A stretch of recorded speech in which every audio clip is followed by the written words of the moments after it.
Good evening, citizens, council, and staff. I call the City Council meeting of August 15th to order. Clerk Hefner, could you call the roll? Mayor Beckman? Here. Mayor Pro Tem Brinkman? Here. Councilmember Cernanik? Present. Councilmember Clark? Oh, here. Councilmember Cole? Here. Councilmember Hopping? Here. Councilmember Valdez? Present. Can you join me in the Pledge of Allegiance? I pledge allegiance to the flag of the United States of America and to the republic for which it stands, one nation, under God, indivisible, with liberty and justice for all. It's just you. So we have an agenda that has been posted, and I had a request just at the beginning of our gathering tonight from the city manager that perhaps we could move item 8, which is in general business, and it's the Tabor selection for refund, to perhaps just ahead of item 6, which is the ordinances for first reading. The reason being is to move it forward of the public hearings tonight so that our finance director can leave the meeting earlier rather than later. And so do I have any objections to doing that? Well, I'm anticipating our meeting going till 3 in the morning, so she could just sleep in the office. So That's what I think was the concern. Well, now I'm concerned. Sleeping. So do we have any concerns about doing that? We're okay with that? Okay. I'm okay with that. Okay. So we'll be doing that. Wendy will move item 8 to just ahead of item 6. I don't know if we want to renumber them all or just call them by what they are on the agenda. Okay. That brings us to agenda item 4, which is public comment. Public comment is an opportunity for anyone to express opinions or ask questions that are not part of the public hearings. An immediate response should not be expected. So tonight we do have 2 items in the public hearing portion. They're 7A and 7B. So it's real important just for the record to get public testimony in that portion of the public hearing for that item that's being discussed or considered. So we ask that you don't use the public comment time to do that, because then it's really not becoming part of that public hearing. So we have a sign-up list. It's the green public comment card that's always placed in the back. If you fail to sign and you'd like to speak during this initial public comment on other general items, I will make sure you get a chance. We expect the comments to be civil. Disrespectful behavior will not be tolerated. There is a 3-minute time limit. And tonight we have one person who signed up, Michael Karlick.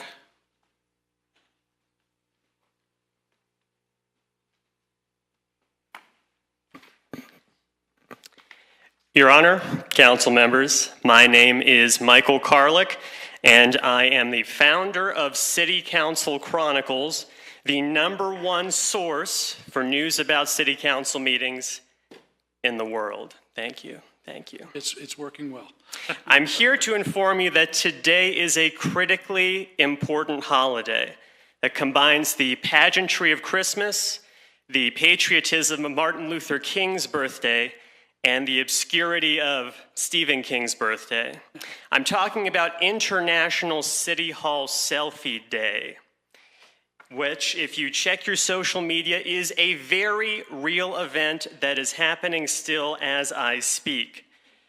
It is the occasion where people take a selfie at a city hall. The first year was last year, and there was an avalanche of pictures from people, citizens, city employees, elected, non-elected, from cities, towns, villages, and whatever the heck Pueblo West Metro is. Now, I know people think that selfies are what millennials do when we're not spreading avocados on our toast. But if you look at the selfies from today, you'll see people of all ages spreading the word that we are here in your local government and we're ready to help you. This day has been an opportunity for local government to showcase what people can find at their government buildings. Citizens can see police, lifeguards, custodians, council members, and I would just like to say that that is the mission of City Council Chronicles. We at councilchronicles.com have profiled nearly 200 cities council meetings on 4 continents, in 7 countries, and almost certainly with 6 degrees of separation for Kevin Bacon.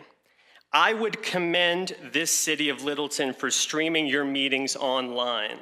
That is not the case everywhere, and I believe this is a disservice to democracy.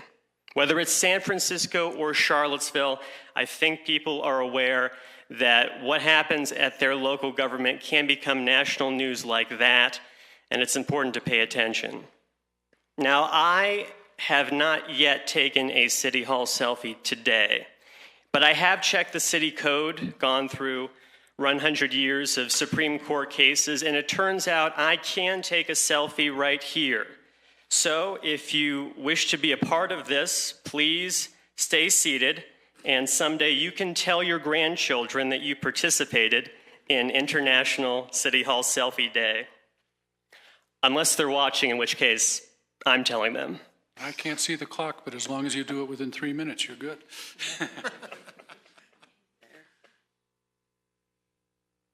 Made it. Okay, thank you. Is there anybody else who would like to speak during public comment?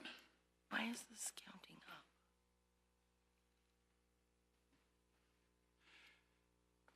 This brings us to agenda item 5, which are consent agenda items. Consent agenda items may be adopted by a single motion. All ordinances must be read by title prior to a vote on the motion. Any consent agenda item can be pulled or removed at the request of a council member.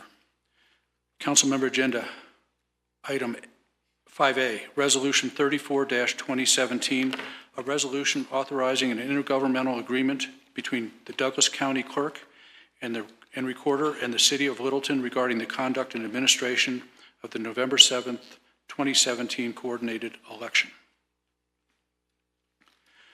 Agenda item B is Resolution 35-2017. It's a resolution authorizing an intergovernmental agreement between the Arapahoe County Clerk and Recorder and the City of Littleton regarding the conduct and administration of the November 7th, 2017 coordinated election. Agenda item C is Resolution 37-2017. It's a resolution authorizing an intergovernmental agreement between the Jefferson County Clerk and Recorder and the City of Littleton regarding the conduct and administration of the November 7th, 2017 coordinated election and the IGA to participate in Tabor. Agenda item D is ID 17-239. That's a motion to accept a bid for security services at the Littleton Municipal Courthouse. Agenda item E is ID 17-226. It's a motion appointing 5 members to the Aspen Groves Business Improvement District Board of Directors.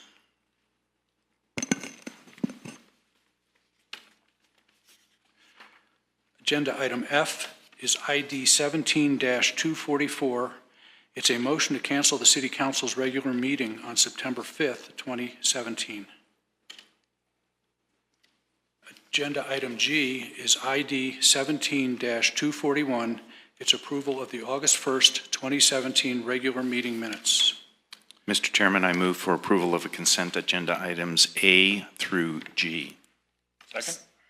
We have a motion and a second. Who seconded, please? Jerry. Is there any discussion? Are you ready to vote?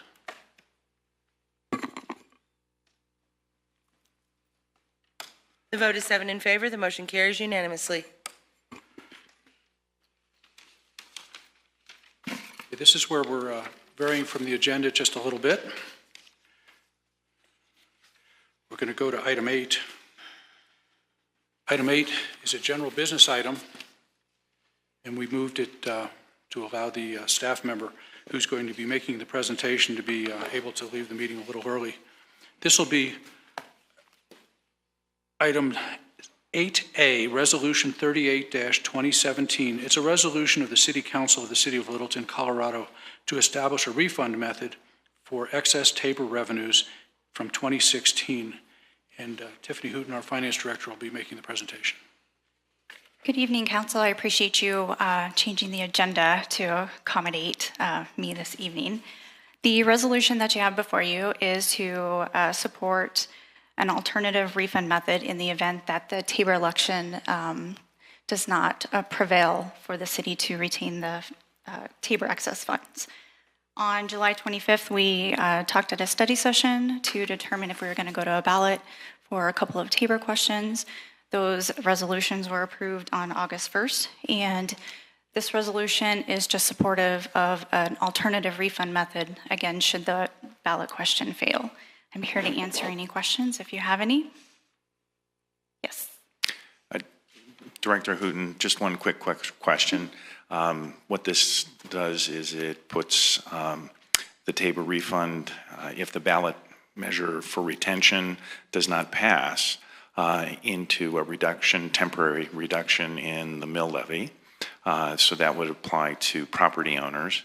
But just for the record, roughly, if it were done per household or per individual, adult individual within the household, what would that amount be so that folks kind of have an idea of, as we're looking at this? And also, if you could just make a comment that this is probably the most cost-efficient distribution that would accomplish the objective of the refund if we go that path. So 2 questions. All right, I will try to answer them to the best of my ability. I don't have an exact number as to what that would equate to a household, to the number of households. What we could kind of relate that to is the refund that we did about 10 years ago that was $20 per voter and $41.49 per registered voter. Essentially, I'd have to get records to confirm that.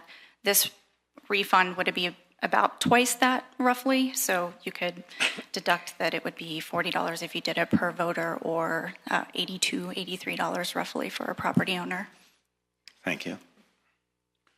Oh, and then the other comment that you made, doing a temporary reduction in the mill levy is the most cost-effective method of all the ones that we discussed.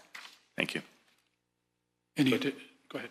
For the purposes of the people that are listening, what you have here is the refund will be $16.50 for every $100,000 of value on a home. So for a home that's $370,000 in value, the refund would be about $61. Exactly. Because yes. we've had some questions on what would the amount go back to. So that's the answer, about $61 for the median price of a house. Yes, and that's based on estimates that we received in April. We will receive revised estimates at the end of August, and I'll be happy. I would like to share that with council when I do get those preliminary numbers, just to give you a better idea of what that number is looking at. And then we wouldn't have final until the 1st of November before we were to assess that. So, and part of the reason we're passing this now is so that the citizens know what the alternatives are, so they know about how much they would get and how it's going to be refunded if they choose not to vote for allowing us to keep the excess revenue. Yes, that's correct. Any additional comments or questions of the Finance Director? Phil? No questions, but a motion. Motion? I'll take a motion. Mr. Chairman, I move to approve a resolution of the City Council of the City of Littleton, Colorado, to establish a refund method for excess Tabor revenues from 2016, and a subnote that this would only apply if the Tabor measure that's going to be on the ballot for retention is not passed. Second. Motion and a second. Do we have additional discussion? Is that Jerry that seconded? Again? Bill. Bill. Bill. Okay. No, Doug. Any additional discussion? If not, are we ready to vote?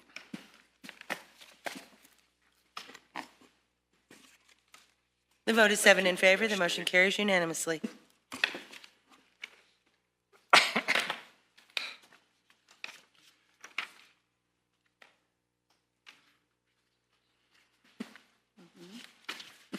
This gets us back on our agenda for item 6, which are ordinances for first reading.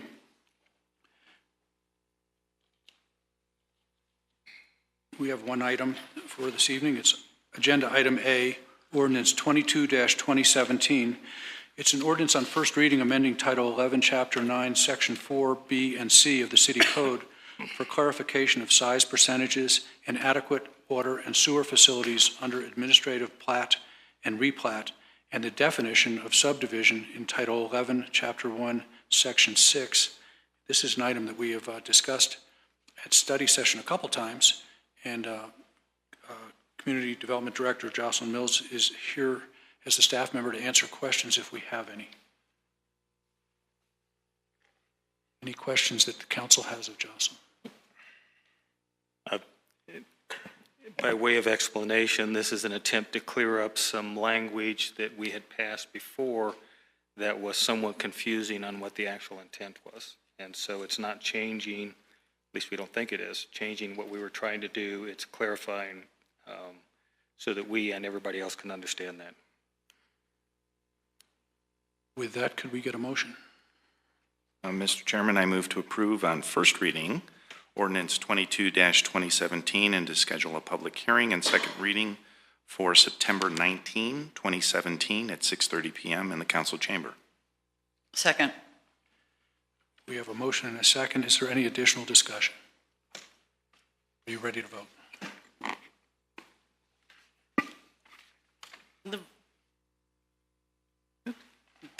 The vote is 7 in favor. The motion carries unanimously.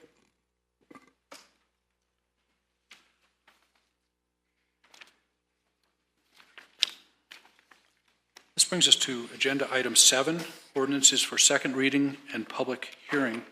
We will have 2 different hearings this evening. And so, again, for the folks that are here that may want to speak, the way this works is we have a little bit of business that we need to do at the beginning of this matter, which includes some presentations by the applicant and by the staff, and then I open a public hearing, and the public hearing would be the opportunity for you to make a statement. With that, it's agenda item A, ordinance 19-2017, an ordinance on second reading approving a rezoning of 6505-09 South Santa Fe Drive into the Santa Fe and Arapahoe General Planned Development Plan to allow for self-storage, garage condos, and a treatment facility with housing and mental health services. Andrea Minmaw is our staff person to make a presentation this evening.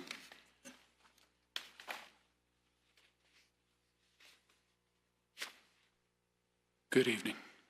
Good evening. Sorry for the delay here.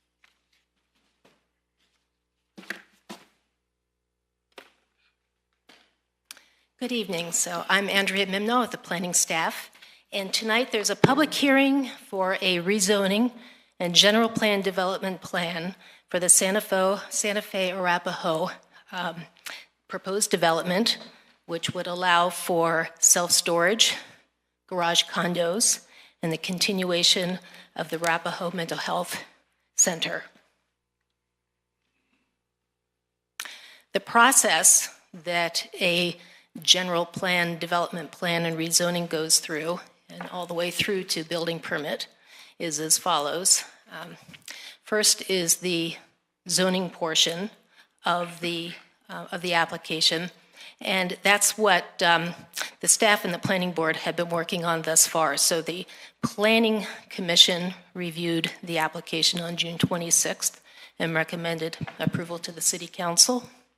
And then on July 18th, the Council had first reading, and that brings us up today, August 15th, for the second reading and public hearing. Following the zoning piece of it, the general plan development plan, the project would move on to preliminary plat, and then final plat, and finally site development plan. The location of the property is on Santa Fe Drive. It's between Santa Fe and the Mary Carter Greenway. And you can see on the map here that it's composed of 2 parcels. They're outlined in red. And the one on the top that is RE, that's the zoning residential estate, that's existing zoning. That's known as the Sutton property after the property owner Gary Sutton, who currently owns it.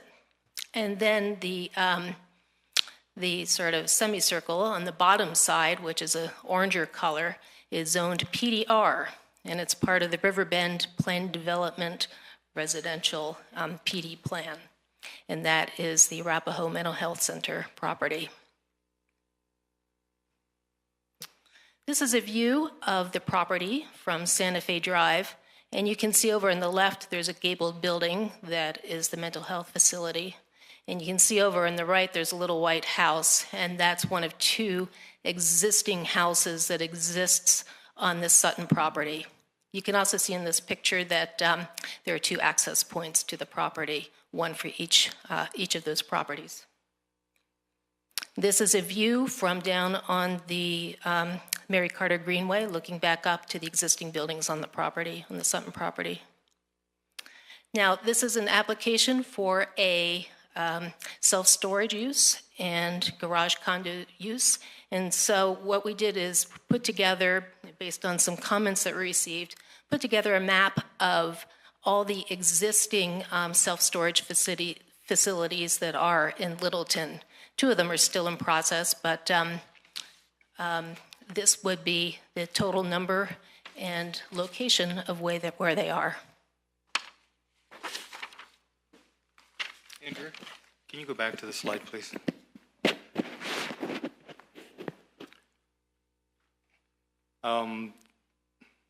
Would you point out the one that's along Mineral Avenue between the Network Operations Center for CenturyLink and Littleton Academy? On the south side? Mineral Avenue. Let's see. What is the name of it? There's a... It says public self-storage on the sign that's outside, but my public... guess is most people don't realize it's there. Yeah, so it's going to be number 3 on the map. Is that the big red one? It looks like that big red one consists of 2 different storage facilities that are adjacent to one another. Thank you.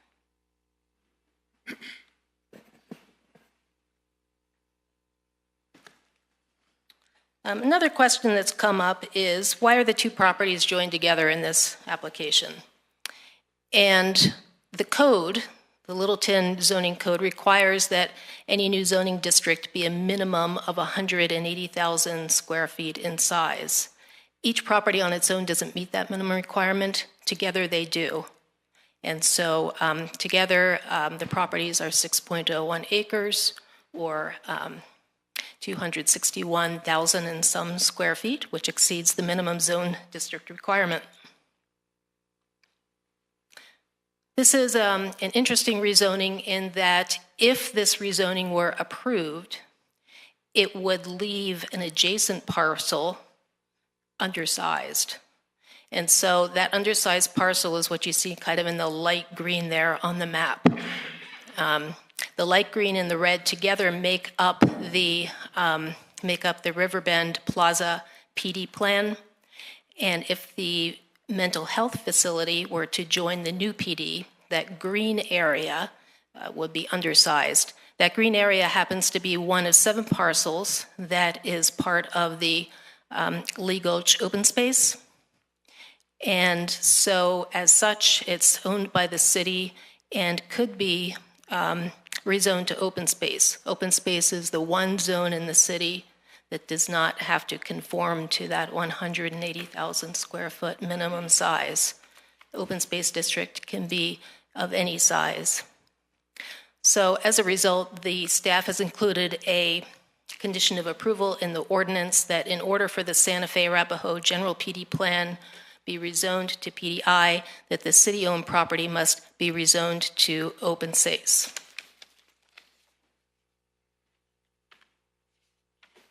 The proposal is consistent with the comprehensive plan. The city has taken a look at the project and how it may conform. And the first thing that we looked at is a vision for the future of Littleton, and you can see that the vision includes value livability, diversity, and progress, value the importance of its citizens and natural resources, strive for sustainability, raise the bar to increase the quality of community and economic development. And the staff's analysis that the Sutton property has in fact been underutilized for many years with just 2 residences. The existing RE zoning is low-density zoning, which allows about 2 single-family homes, or also a group home could be allowed on that property. The proposed planned development plan takes advantage of its convenient location on South Santa Fe Drive for uses that would draw customers, employers from the greater area of the city. The plan proposes a 50-foot setback for the Sutton property at the rear where it abuts the Mary Carter Greenway, providing adequate buffer, and proposed uses on the property are appropriate for the site in that the storage uses do not generate a lot of traffic and do not generate a lot of noise, which would benefit the Denver Seminary located to the north of this development.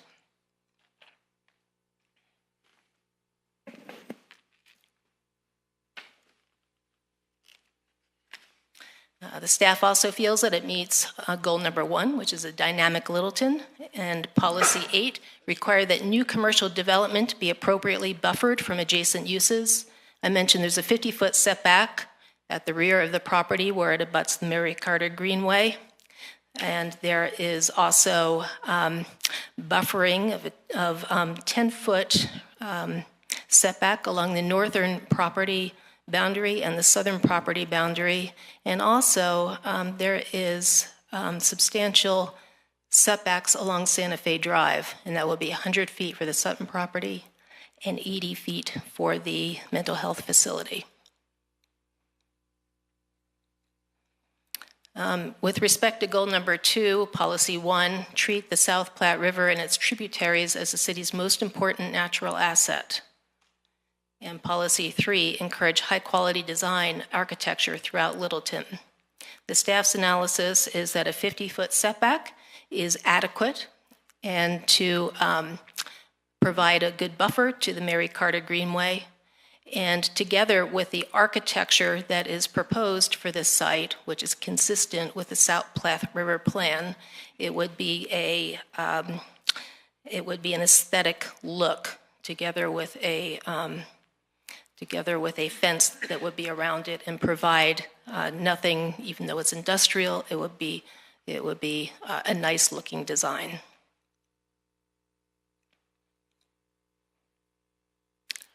Policy number 9 is to develop a landscape river edge along the east side of the Platte River to protect the aesthetic and visual appearance of the river corridor.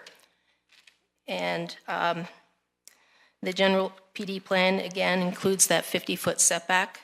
And then we also have transportation policy number 3, which is to encourage access points that service multiple property owners and internal circulation patterns.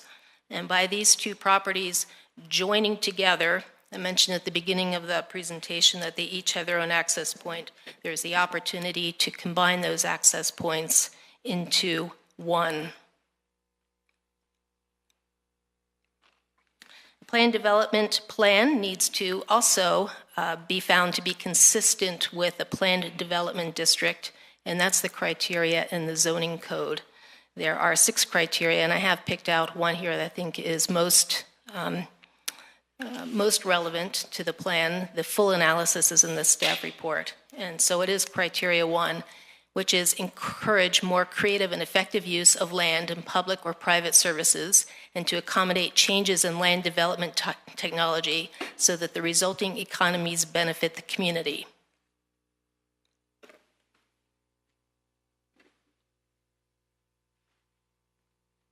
And the staff analysis is that the proposed storage uses shall provide new storage opportunities within the community. The garage condo use will provide options for new and existing residents to store their large vehicles off-site, where they are often considered eyesores within their neighborhoods. The multi-story self-storage is used as an effective use of land in that it reduces the amount of land needed when compared to other single-story self-storage uses. In addition to the units being stacked, it also reduces the amount of drive area within the development. Okay, so we'll move on now to the description of the property. Again, you can see On the left is the mental health facility with their access point, and on the right is the existing Sutton property. And the proposed zoning is to go to PDI, I standing for industrial, which allows for self-storage and garage condo uses, as well as a mental health facility. The applicant submitted the plan that you see up here on the screen. It is the illustrative plan, and illustrative means just that. It is an illustration of what could be developed on the site under the development standards and zoning standards that the applicant is proposing. The self-storage site is proposed for the front half of the property, and so you can see that on the right. And then the back half of the property, which would, that abuts to the Mary Carter Greenway Trail, would be for the garage condos. Again, the mental health facility would generally remain the same. Could you repeat that, please? The last part? What's on the east side of the property versus what's on the west? Yes, on the east side is where you see the label self-storage.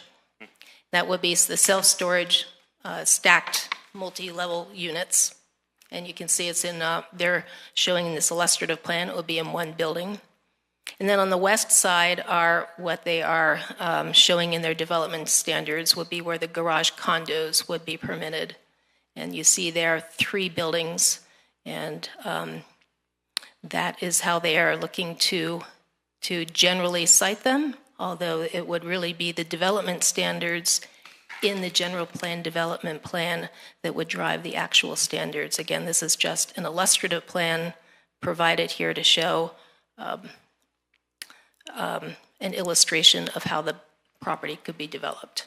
So the multi-stories are on the east side and the single-story garages are on the west of that dividing line on the property? Yes, that's correct. The multi-story would be on the east. And as we'll see in a moment, the maximum height that the applicant has asked for is 51 feet. And that would be for the front. And then we're looking at a maximum height of 32 feet on the west side.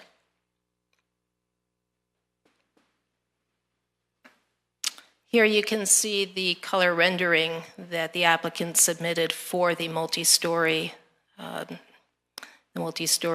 self-storage. And again, it is built in sync with what the vernacular agricultural architectural style is. Staff has not done a thorough analysis of it yet, but at this point it seems to serve as a good example of that style of architecture. On the Sutton property, the proposal is up to 800 self-storage units. Those units are of different sizes. Some you'll be able to drive up to. Others will be accessed from internal hallways within the building. Up to 35 garage condos at the rear of the property, as we saw. And there is another use that they would like, which is existing residential and other buildings that are already on the site be permitted uses until the time of redevelopment. And this is actually included as a condition of approval in the ordinance. Thank you, Andrew. What would the height of that building be? Excuse me? What would the height of that building that you're showing? Of this building right here, yes, the self-storage, they are proposing up to 51 feet. And that would be measured to the top, to the peak of the roof. So that one there is 51 feet then? The applicant can speak to that, but I believe that's what they planned. Thank you. Building setbacks, we've talked about these a little bit already. 100 feet from Santa Fe Drive, 50 feet from the Mary Carter Greenway, and 10 feet for the side setbacks. Open space for the property on the front, the one you see here for self-storage, would be at 15%. And on the garage condos, it moves up to 20%. Staff has reviewed all of these requirements for consistency with the zoning code, and in fact, they are consistent with the zoning code requirements in that in a PD district, the applicant is able to set their own standards for zoning, provided that all of the criteria in the code and the comprehensive plan policies and goals are consistent with those proposed standards. Andrea, would the open space then include paved space that would be for parking or driveways? Unobstructed open space does not include any area that would be driven upon or parked upon. It can include sidewalks and landscaped areas with either live plants or gravel. And it can also include such other structures, for example, as a gazebo. And that's per the code. Thank you.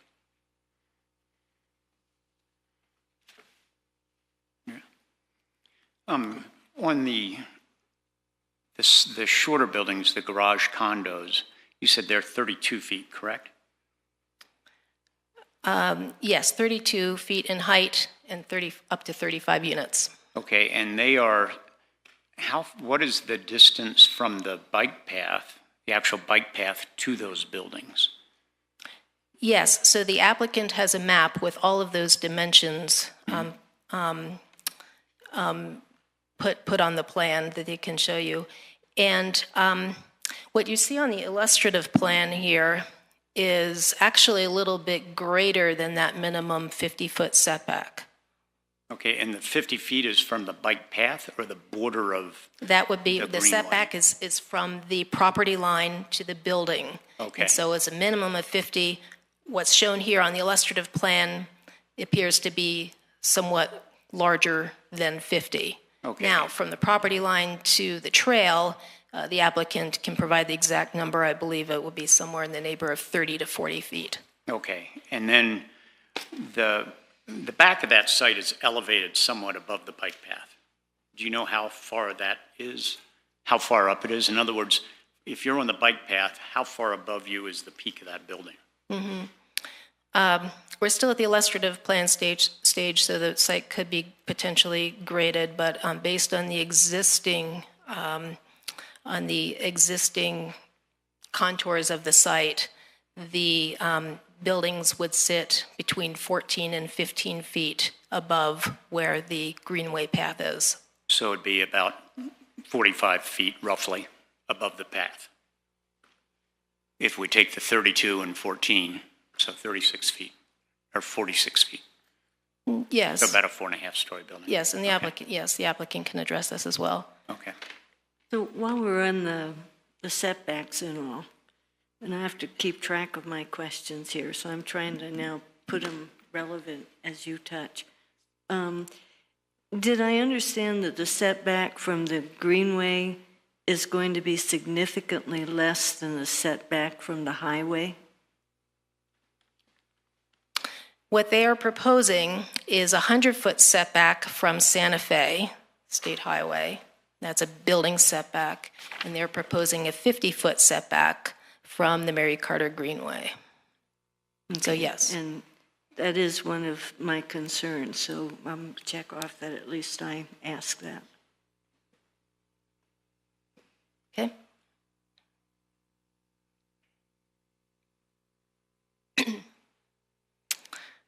All right, so we've talked about the Sutton property with the self-storages, and then we're looking at the mental health center here in this drawing. The mental health center has been located at the site for many years, and you can see they have 2 existing buildings there and some parking area. The uses are not proposed to change on this site. It will be continued use for a treatment facility with housing. And they are proposing 40% open space requirement. The existing requirement of 50% is what's on the current PD plan. We've evaluated this against our code, and in fact, 40% does meet the requirements of the code. Now, the front setback along Santa Fe Drive has gone from 40 feet on the existing plan development plan up to 80 feet.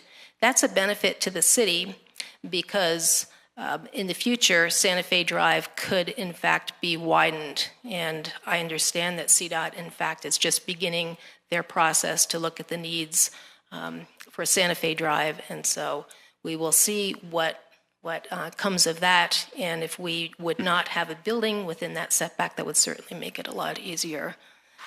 Having a greater setback is also a benefit for the people in the building because the state highway is noisy, and so keeping that at 80 feet helps out, and also I think in a visual sense as well. So just a comment there. So if indeed that highway would grow, it would be good for any major shrubs and trees to be farther away too, right? Because right now they could be closer to the highway, but then everything that would be nice buffer would be uprooted. Yes, that's a good point. And the landscape plan would be submitted at the time of site development plan where we look at the details. Yeah. And that's a good point for something for us to look at. So, I mean, since you mentioned it now, I thought while I remembered it, I'd mention it. Thank you. Mm-hmm. Another aspect of the project is the opportunity to reduce the number of access points from the highway. So currently, the Sutton property has 2 access points and the mental health facility has 1.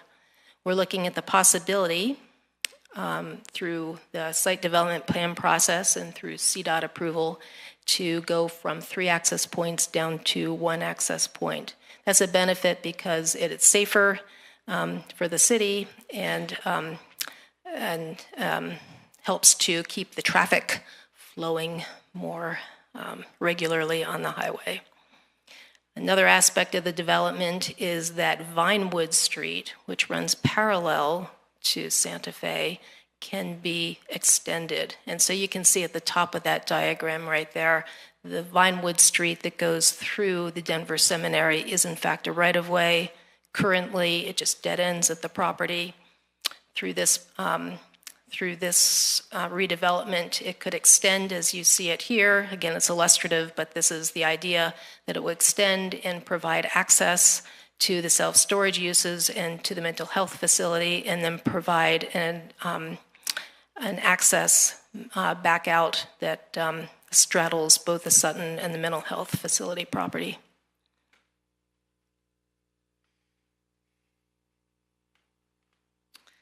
The city does referrals for all of our projects, and we sent on a number of referrals on this particular project. Several of them, 2 of them have responded to us, South Suburban Parks and Recreation, and they provided information on their trail standards should a trail connect the development to the Mary Carter Greenway. And you may have noticed on the illustrative plan that they are not showing a trail connection at this time. Generally, South Suburban looks to have trail connections for residential and maybe not so much for commercial, although there are exceptions. And at this point in time, we were looking at no connection. South Suburban also expressed interest in being involved in the design of the drainage on the property so that they can ensure that there will be no negative impacts onto the greenway. And I'd also like to point out that South Suburban Parks and Rec does take a look at the South Platte River Corridor vision in its review. And when they see that something is appropriate, they may comment on it. And for this application, we did not receive any referral comments from them related to that document.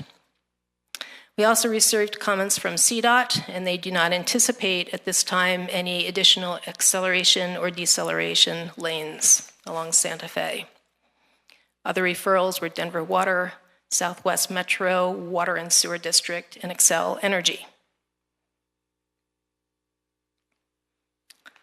I mentioned that the project had a hearing at the Planning Commission that was on June 26th. And the commission voted 5-2 to make a recommendation of approval to the city council. And they did include a condition of approval. At that time, when the project went up to them, in addition to the storage uses that were shown on the plan, there were also uses listed for warehouse and restaurant. And the condition of approval was that those uses be eliminated from the plan to just keep it to storage uses. And so the plan has been updated in your packet for tonight to reflect that recommendation.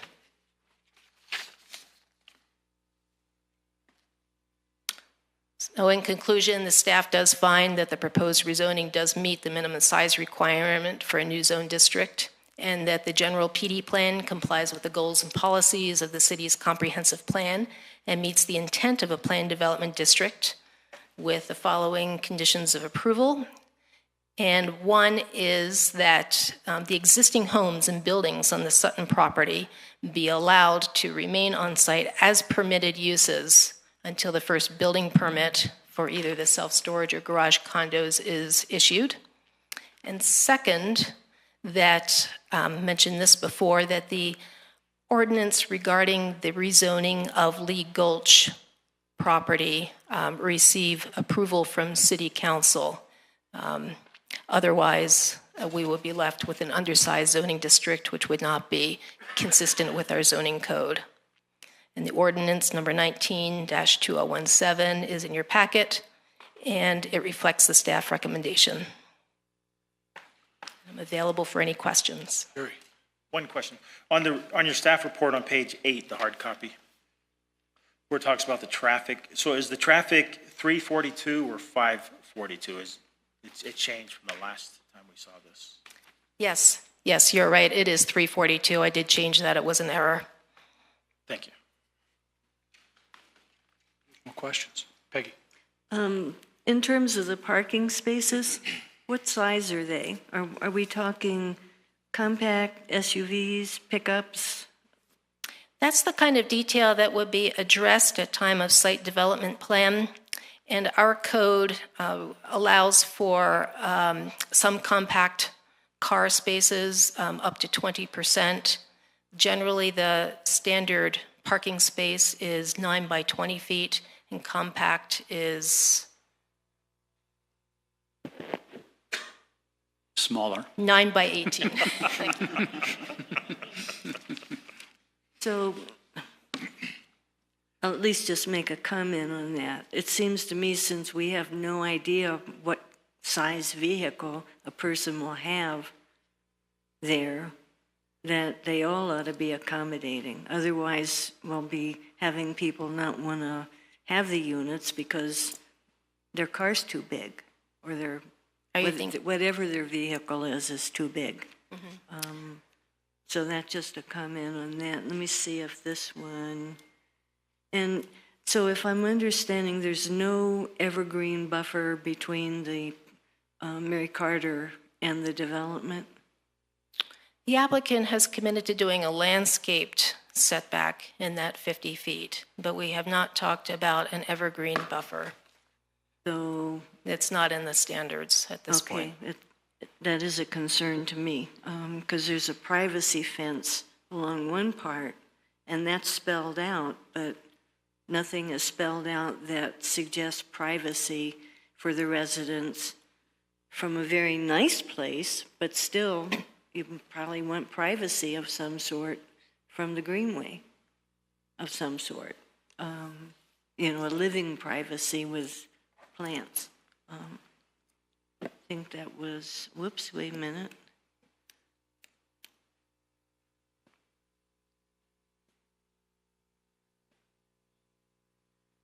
Then I had a comment or question, whatever, so you can, I think this is sort of a question.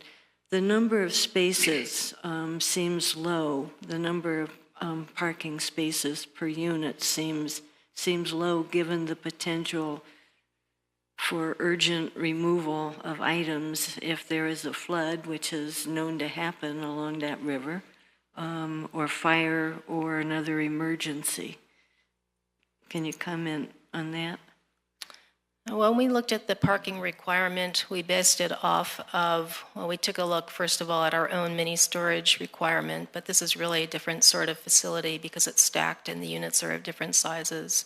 And so the applicant had made the proposal as it is, and in addition to the specific parking spaces, cars will be able to park adjacent to roll-up areas where you can load directly in and directly out. And that would be the case for both self-storage and the garage condos. The applicant, I believe, is an experienced operator with many storage facilities and can probably address that further for you. Okay. I agree with Peggy that a tree screening on the western edge of the property would go a long way towards making this more palatable.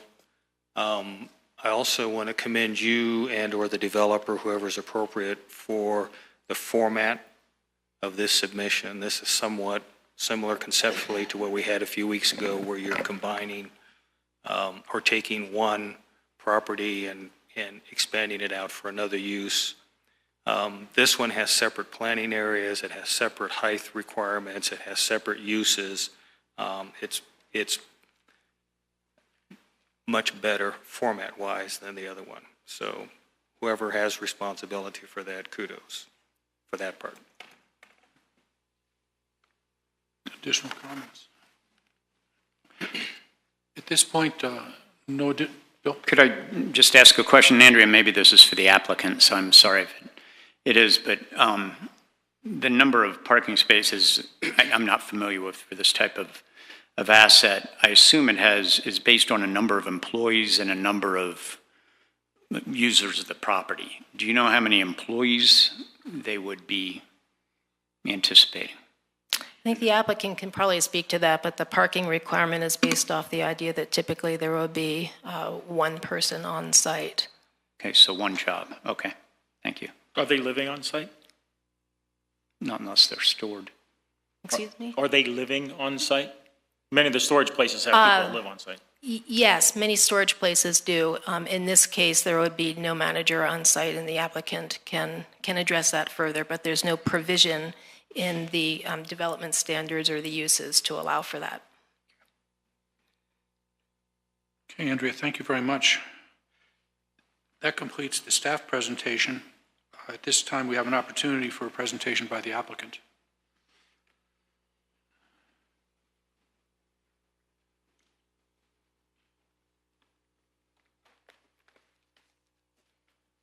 Good evening, members of council. Jessica Elizade on behalf of the applicant, Fairfield and Woods, downtown Denver. How's that?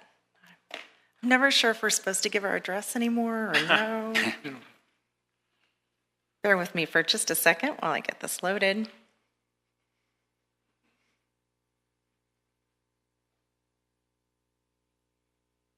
So before I go into the dog and pony show, which I will abbreviate for your benefit this evening and spend more time on substantive questions, because I think this project really demands some focus on some guts. But I would like to address a couple of things. The first is the elephant in the room. And while my client is one of the foremost developers of this product and this kind of quality product across the country, and I would certainly personally vouch for the quality of his product, it is not a sexy product for municipalities. I get it. And I understand that this is a news flash, but this is not another Breckenridge Brewery along the Platte. And there's a reason for that. The reason is that this site is only 200 feet wide. And if you stand in the middle of the site, you recognize just how very narrow it is. And you also, planning, when you're determining a use, and I think for the most part we can all agree that the estate zoning, single-family zoning that's on this site is probably not an appropriate use anymore. It's not the highest and best use for the site anymore, given Littleton's vision. That when you look at that, you have to say, well, in context, because what the neighborhoods where we go into matter, right? What would be appropriate? Who do we border? And here's who we border. We border a mental health treatment facility that requires quiet and solitude. It chose that site for a reason. And on the other side, we border a religious learning institution that also requires time to contemplate, time to study. And so the kinds of dynamic uses that may be more sexy along the plat are not appropriate for this site. So with that said, I'm going to move through. I'd like to tell you about the applicant. His name is Fred Gans.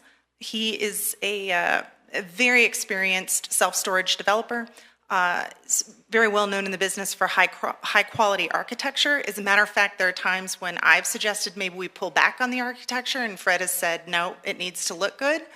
And he's developed over 75 facilities in 15 states.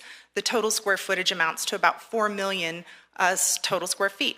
As we discussed, there's both mini storage and garage storage, or warehouse storage and garage storage on this site. So he has developed both very successfully. I'd also like to talk to you about All Health, and this question has come up, and it's a rightful question. So this evening, Kevin Kirkwood was going to be with us, and unfortunately, he called us at the last minute, and he's ill. He is the facilities director for All Health. He has been very involved with this process from its inception, and as a matter of fact, he's met with staff. He's sat in on our meetings with staff to discuss moving forward. Here's why, aside from just the 180,000 square foot quagmire, that this rezoning is really important to All Health. It's multifold. The first is they do gain parking and a reconfiguration of the site. And what I've provided you, this is a bit of an arts and crafts project, I will admit. But what you see is their current entrance and their current parking situation. And what you see here is what that will look like, the proposed entrance, which would consolidate all of the entrances to these properties. And it also provides them with all of this additional parking in the up front of the building, which will go in this area. Most importantly to them, which I have not listed here, is that they are at a dead-end water line.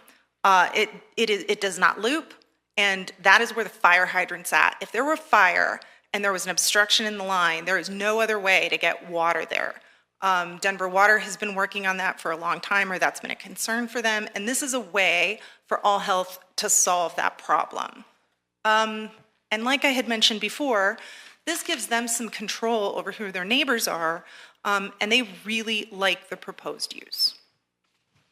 So the garage condo product, you all have recently seen this product, yes? No? No. It's new for some municipalities and it's not. I didn't want to belabor it if you were familiar. The garage condo product is a for sale product. It is owned, it has an HOA, it is operated at the highest level of operation, and those HOA decks are just as restrictive as any condo decks as you would see for a residence.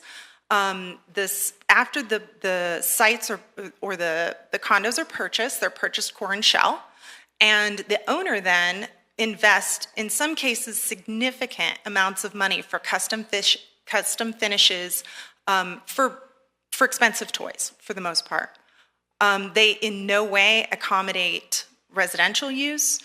You are not allowed under the declarations to live there.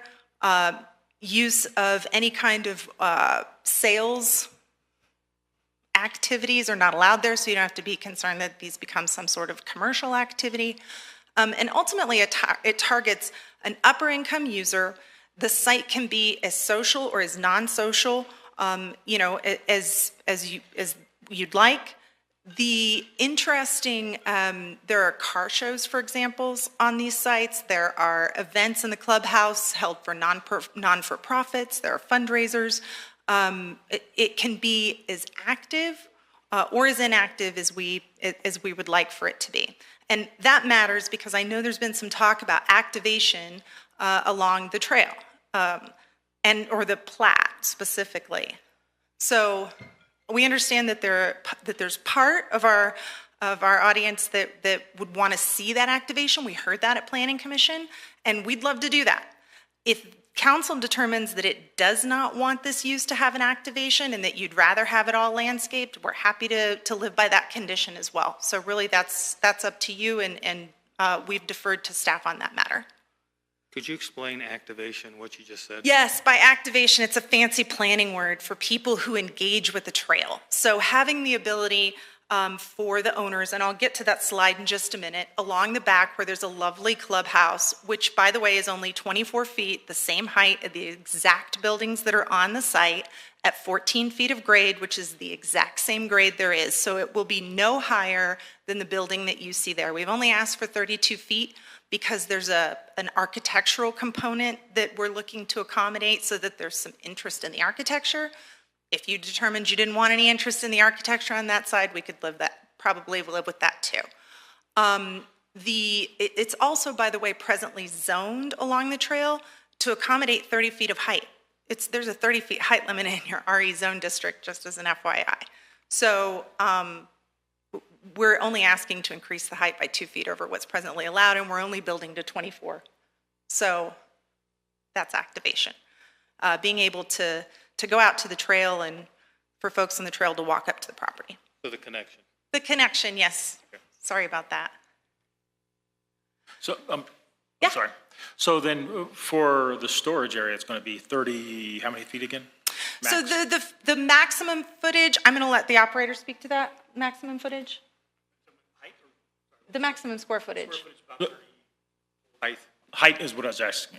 Oh, the maximum height is 32 feet. Okay. So then on the garage condos. The first half of the property essentially is going, that's where the other 51 feet? Correct. The western half of the property, which borders the trail, and it's identified on the site plan as planning area 2. Yes. Planning area 2, the height limit is 32 feet, and the 50-foot height limit is the side closest to Santa Fe. And just as another little note,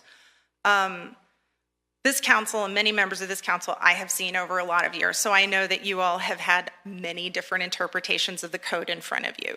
For reference, for a long period of time, staff's interpretation, prior to almost every staff member here now, interpreted height to be from the midpoint of the high point of a roof to grade. Because of your staff's really fierce protection of what the architecture needed to look like, and they asked for this rural vernacular, that requires peaked roofs. And so if we were to build a flat roof, that roof would be, we could accommodate that building in 40 feet with no problem, right? Maybe 42 max. You mean the big one on the east big side? one, yeah, the big one. So we could accommodate that big one at 42 feet. But if you were measuring midpoint to high point of this peaked roof, you would be somewhere closer to 45, maybe a little shy of that, rather than the 50 feet that you're looking at. So the only reason you're seeing those kinds of heights is because, one, staff, in my estimation, now properly interprets how you should measure height of a building under your code. And so it's now higher on peaked buildings than it used to be. To give you an example, Nevada Place was 40 feet from midpoint to high point. So that building is significantly higher than that if you measured from peak to grade. Are you building ground level? Ground level. Are you building it up? No, it will not be on. So you're asking if it'll be on podium or if it's at grade? Where grade is right now.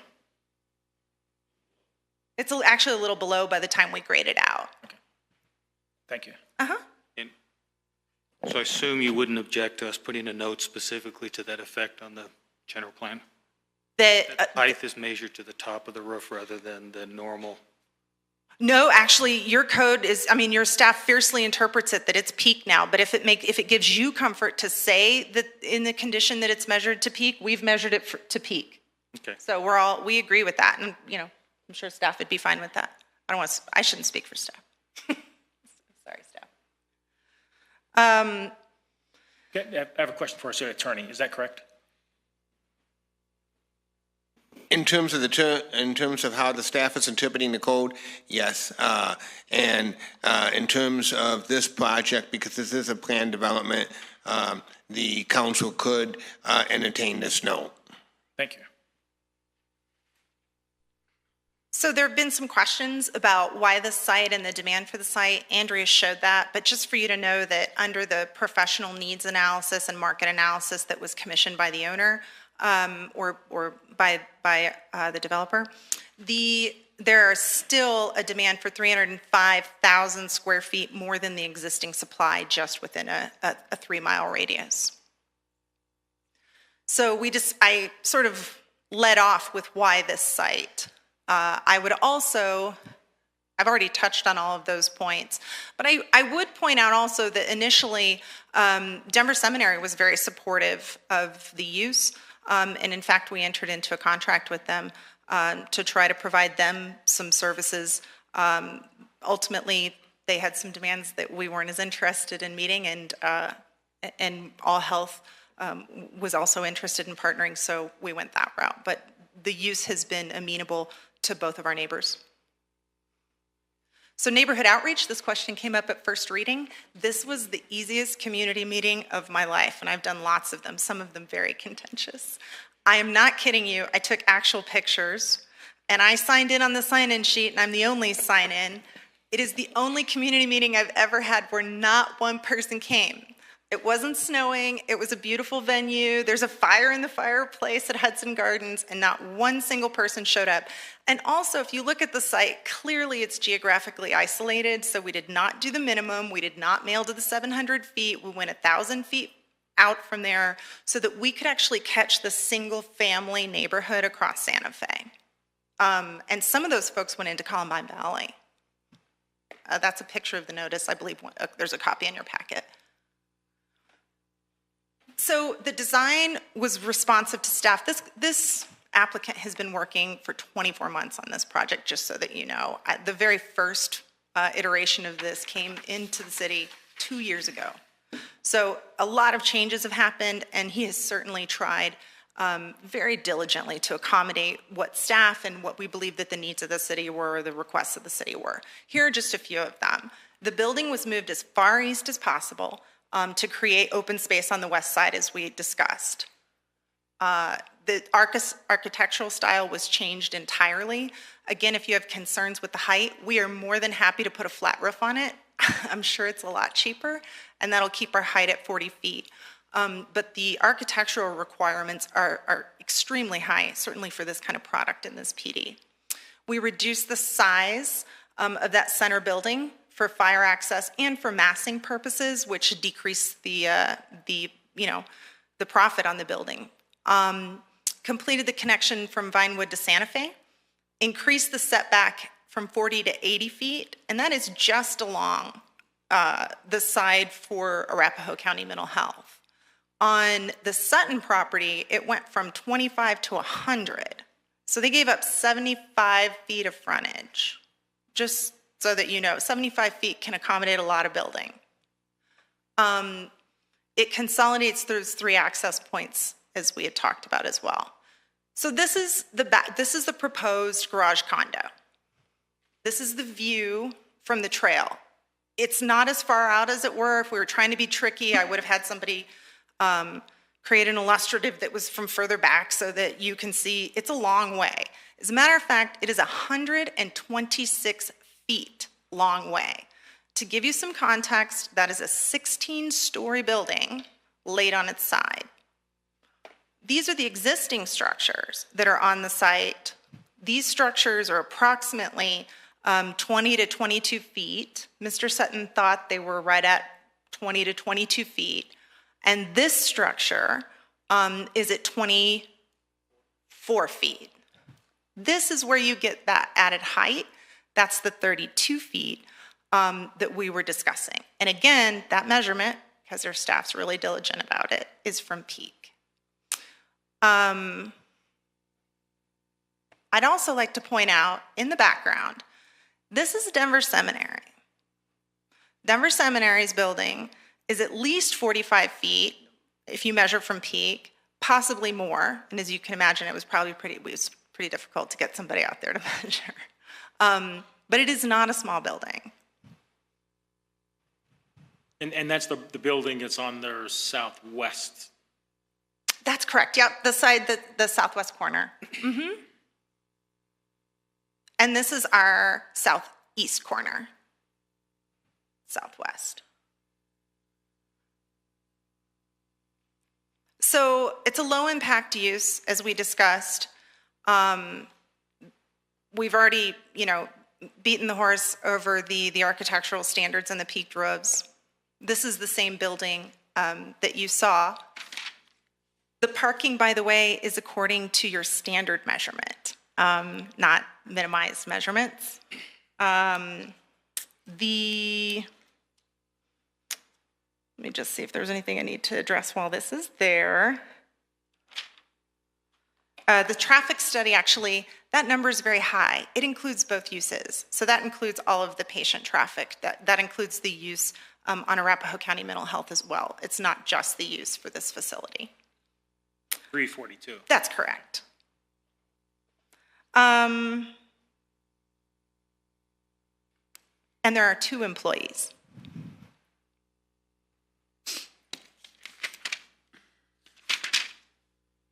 I believe we've touched on all of the rest of the community benefits. And this is the drawing that we were talking about, except I think it's upside down. Yes, it is. If you'll bear with me for 1 second, I can fix that.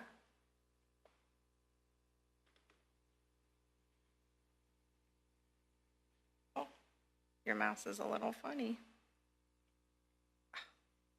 Not quite. It's okay. Perhaps that can work for now. So this is the site. These are the measurements. The measurement that you see on the northwest corner, the distance from the trail to the building is 127 feet. The distance on this corner, as I'd mentioned, is actually 163 feet. So it's closer than what's currently there? The building's underneath it, so I think the answer is no. Yeah, it's about 20 feet, looks like. Oh, the proposed building, yes, you're correct. You're correct. It is closer than what is there now. That is correct. Correct. And the reason for that, as I understand it, there's actually a reason for that. There's a sanitary sewer easement, so we could not push the building back. Otherwise, we certainly would have. This distance from, there was a question about the distance from the Lee Gulch Trail, and the distance from the Lee Gulch Trail to the corner of the building, or the edge of the building, is 200 feet. Or property line, sorry. See, this is why I'm not an engineer. I'm a lawyer, we don't do math.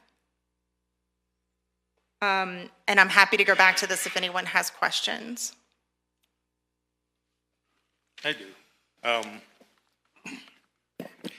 Your general plan calls out a buffer of 50 feet on the west side, but the actuality is you have a sewer easement, I think it's southwest, that runs on the west side of the property, and that effectively keeps your building from getting any closer to that. So, as you point out, you have an effective 127-foot setback or buffer, but you're only calling out 50 foot on the plan. That is correct. Okay, so I had some discussion with the staff about how firm illustrative plans are.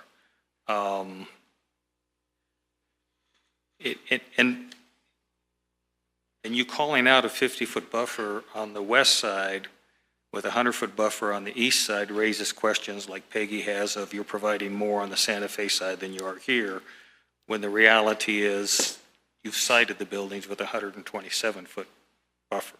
Understood. And I am always leery of those kinds of things, except I'm usually on the other side of the argument, which is take as much leeway as you can get in case something happens. However, in this case, I'm going to defer to my technical team. In the event that you wanted to place a condition regarding that distance, can we do that, technical staff? We cannot. We cannot. I'll have our engineer can better explain that. Okay.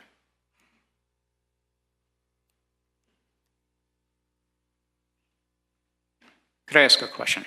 Yes. You talked about your neighborhood outreach. Neighborhood outreach obviously is done to talk to people who are in the area and most directly affected. Was there any impact or any attempt to post this at the Carson Nature Center or along the bike path? Users of the bike path We on did next door or anything of that nature? Yes, great Okay. question. I'm sorry for the interruption. We posted both at the front of the property along Santa Fe, which is heavily traveled, and we also posted the property along the trail. Okay, thank you. Uh-huh. Yes. Thank you, Jessica. It's just a couple questions. We've received a lot of emails, folks concerned about the wildlife, that kind of stuff over there. So with that in mind, did I hear you said there will be car shows located on the back half of that lot? There are times within the garage condo community, car shows. They are not, they're not loud, they're not running their cars, and they don't have to drive from far because most of those fancy cars are parked right in the garages that are there, so. So the car show would essentially be to the east of the building then? It would be over in these areas, this area. Yeah, east of the buildings. So then, will there be auto repairs? No, made? absolutely not. Auto repairs are strictly prohibited. I mean, you can't have, so you could have minor kinds of tinkering, as a hobbyist may do, but anything that involved any environmental hazards is not permitted. And that's strictly enforced, again, under the HOA decks in addition to city regulations. And as an attorney, I can tell you contracts sometimes a stronger arm twist than city code. So now with car shows, occasionally they do fire their engines up, and they're quite loud when they do. These aren't just regular Volkswagens. These are nice race cars, maybe, that type. So it does concern me that there could be a loud noise there on weekends. The noise would not be allowed to exceed any noise ordinances that the city has in place. If it does, anyone on site could be ticketed under any normal situation. You have city codes for that purpose. As to the cars themselves and how that's run, I would defer to the developer of the garage condos, which is, he's Glennon, he's here. Okay, thank you. Mm-hmm. Might sound like Platte River Bar and Grill. Motorcycles? Additional questions of Jessica? Would you like to have the engineer answer a question, Councilman Clark? I would, please. All right. Any more questions of me? No, thank you. Thank you. Thank you very much for your patience this evening. Good evening, Jamie Overgard. We're the civil engineer. I'm with Lund Partnership in Lakewood. And your question as far as the setback goes, in reality, if it's a building setback, we could probably do about 100 feet. What we have in between the west building and the Mary Carter Trail is our water quality pond. So we want to make sure that we have space available for that. That's where we're going to design it because it's obviously the downstream side of the site. So that's where our pond will be located. I don't have a problem with the pond there. The issue is the public concern about the visibility from the Mary Carter Greenway. How about an alternative is a note that you can't move the sewer without coming back to the city for approval or rezone? Yeah, absolutely. That's a 42-inch sewer line that's running full force. I've seen it. So yeah, you're right. We would not want to do that. And because that has the same effect. You can't build on top of the sewer easement. Correct. And with the 50-foot buffer, that basically it leaves you basically nothing. That basically gives you the 127 feet. Correct. If you're concerned about having the buffer trigger the drainage pond. Right. I think one of the things is that in that 50-foot setback, we're going to have a tree buffer, as Andrea had mentioned. So we just won't want to be confined to having it the whole 127 be a tree buffer because we have our water quality pond, the utility easement, that type of thing, and we can't do any of that. So that would be our only concern. But you can plant, and you're, I assume, willing to plant trees along your western. Absolutely. We'll be planting trees along that western boundary up on top of the water quality pond, all along that area that's not within an easement. Okay, because it's partially shielded by trees right now. It is, and we're going to try to maintain as many trees as we can that are existing today. Okay. Where did you say the pond is going? Pardon me? Where is the water pond going? The water quality pond is located just west of that west building. 20 feet past the west building because we have a 20-foot sanitary sewer easement located along that whole western boundary of our westerly building. So it is on the west side of the building? It is on the west side of the building. The easement is. Okay. The sanitary sewer for that 42-inch pipe. Thank you. Okay. Okay, that completes staff presentation. It's close to our break time. I think rather than get into the public hearing portion, let's take a 10-minute break and we'll come back to the public hearing.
just call me when it's alright. I don't need tomorrow. Stars are supposed to shine so brightly, but they don't shine bright for me. Now what's crying?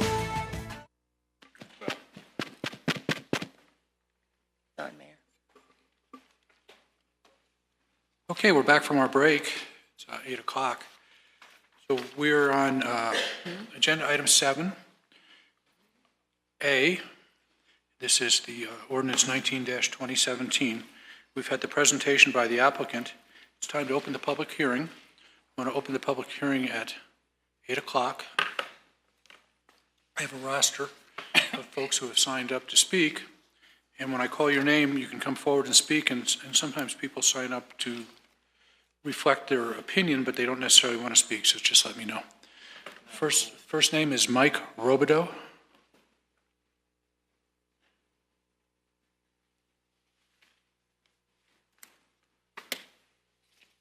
Evening. My first time, so I don't know all the procedures. Just tell us your name. I guess I came here with a lot more reservations. I feel a lot better seeing some of the things, and I thought it was good. I guess my one question would be, they call for a 50-foot setback from the trail, but yet on their drawings it shows like 120 and 160. And I guess that has something to do with the sewer line easements and all that. Wouldn't it be better if they just called out in their plans that they were going to go back 120 or 130 feet from the trail? Because I know that would probably relieve a lot of people's, objections to it right off the bat. And I think that might be to actually have the language written there that says, yes, we're going to go back this far. Because, you can, if it's only written 50 foot, then they can still go up to 50 foot. I mean, you can say you're going to do whatever, but that doesn't mean anything. It's what's actually written, it's what's in writing that counts. So why wouldn't you just write it that the easement is going to be where the existing buildings are? Or even set it back a little farther, because I think that gives people a visual, that go and use the trail all the time. You can say, oh, well, it's going to be right where those buildings are. And that, it puts in your mind, it makes it a lot more visual for people so they can see. And, I think that would go a long way with a lot of people that are upset and don't want it. I think that might work out a little better. And like you say, with everything, you have to get in writing. If it's not in writing, then they don't have to do it. They can put down whatever they want. So that's all I have. Before you go, could you please state your name for the record? Into the microphone. Michael Robideau. Thank you. Thank you. Next speaker is Deborah Keller.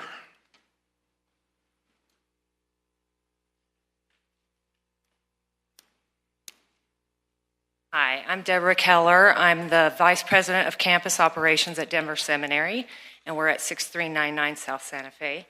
I believe you've received comments from our president, Dr. Mark Young, who is also a Littleton resident. And the only two things I have to add, as I've seen the presentation today and previously at the zoning meeting, is I want to draw your attention to the footprint in that overlay, the last slide that they presented, of the front building near Santa Fe. That is a huge building. There's big buildings on Denver Seminary's campus and on All Health Network campus, but that building is 4 times the size of the All Health campus building as I saw it on that overlay. So we're looking at the equivalent of a big box store towards the front, and maybe, I don't know if it's as big as Breckenridge Brewery, but Breckenridge Brewery sits much farther back on its property. And so I just want to draw your attention to that visual. Other concerns we have, I wanted you to know the buildings that were pointed out on Denver Seminary's southeast side are residential buildings. They are our housing, which include families and children. So it's a different kind of use. I think there's a common understanding that we have just a very business use. We have a very residential type campus. So I just wanted you to know that. What else? The other concern I thought of was these buildings are largely non-monitored, and the manager didn't address employees on site, the question that you had.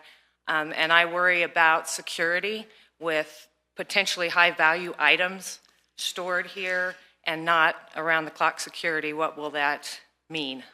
Easy access from the trail. We already had a car stolen not too long ago, about a month and a half ago, from a student from our campus. And we have security, we have patrols, we have security cameras, and are very worried about our residential population especially. So that's all I have for you. Thank you for your consideration. Thank you. Dan Arizuma.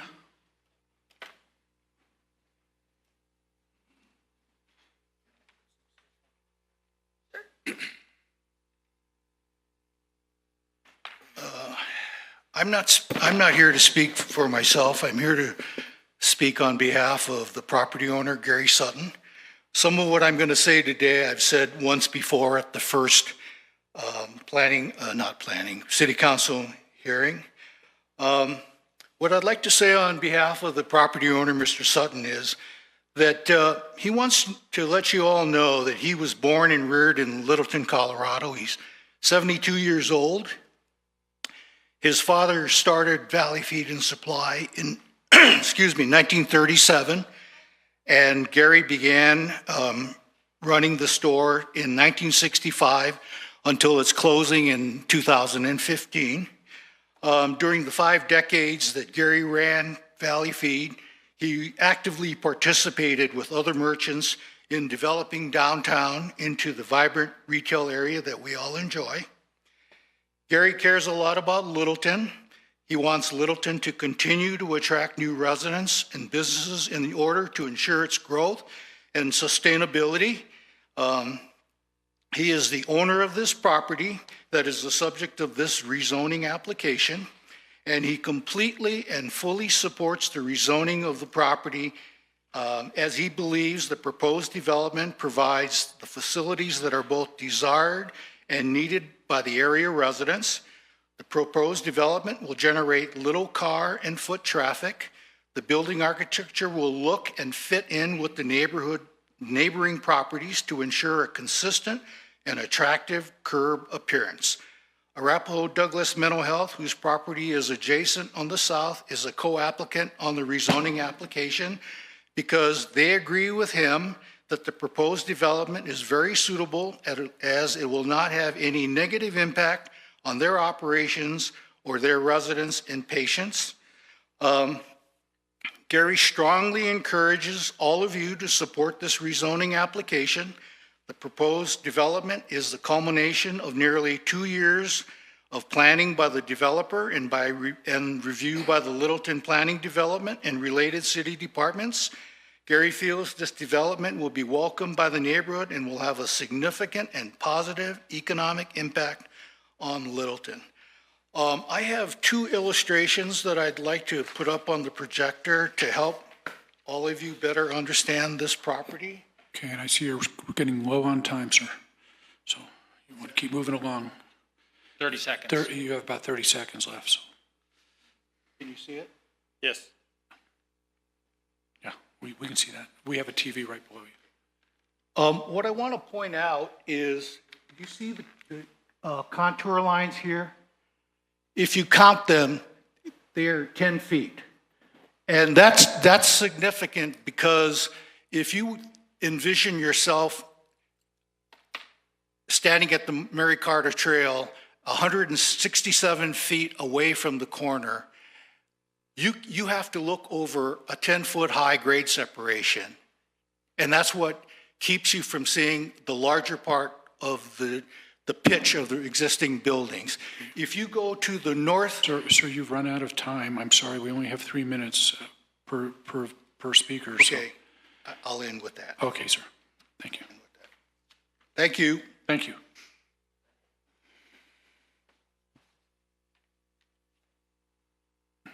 I did. It's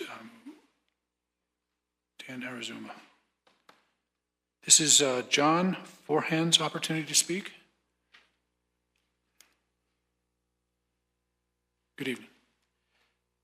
Thank you, Mr. Mayor, council members.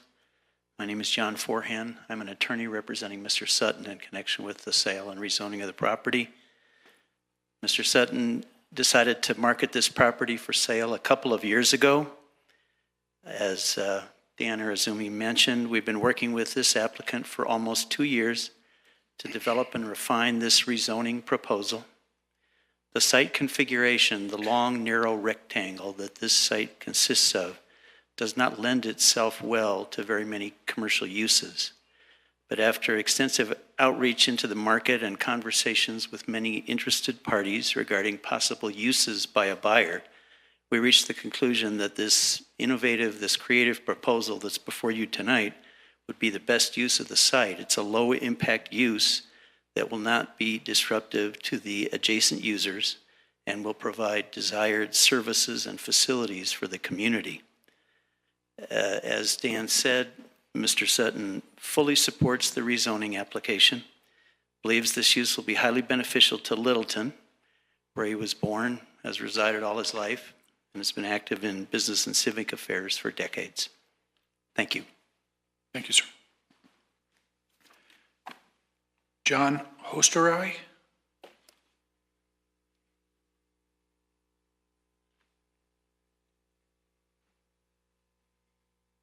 Yes, Council, my name is John Hostery. I am a resident along the Lee Gulch Trail.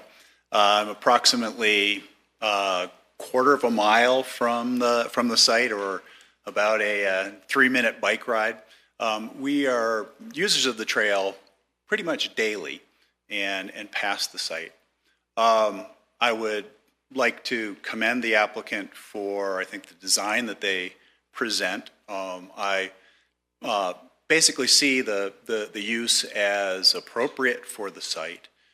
Some of the discussion that has taken place thus far has focused on visual screening of the site, which I would like to focus on.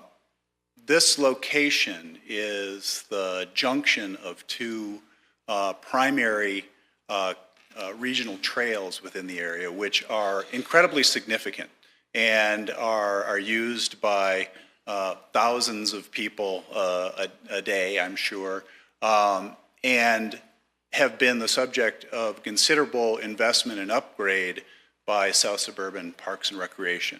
The current intersection has been upgraded with wayfinding and signage, which encourage stopping at the area. There's already a site for reflection and rest, and then the Lee Gulch Overlook site has been upgraded and is increasing use. The discussion has focused on screening from the Mary Carter Greenway, which I support, and I think that I would encourage the applicant to provide as much screening from the trail as possible. The current uses, the current structures are visible significantly, not only from the Mary Carter Greenway Trail, but also from the Lee Gulch Trail. And I believe that the Lee Gulch property is the next agenda item, which will be supportive, I think, of long-term buffering of the site. But again, with the visibility of the proposed site and development from both the Mary Carter Greenway Trail as well as the Lee Gulch Trail, I would encourage maximum vegetative screening. Again, I commend the applicant, and as I've seen some of the architectural renderings, I think that there is an appropriate and compatible augmentation to the Arapahoe County Mental Health Facility. Screening will help, and I would encourage that in the final design. Thank you. Which direction do you live from the property? I am east of the property. We overlook, our backyard overlooks the ball fields. Gotcha. and St. Mary's. Thank you. Karina Elrod?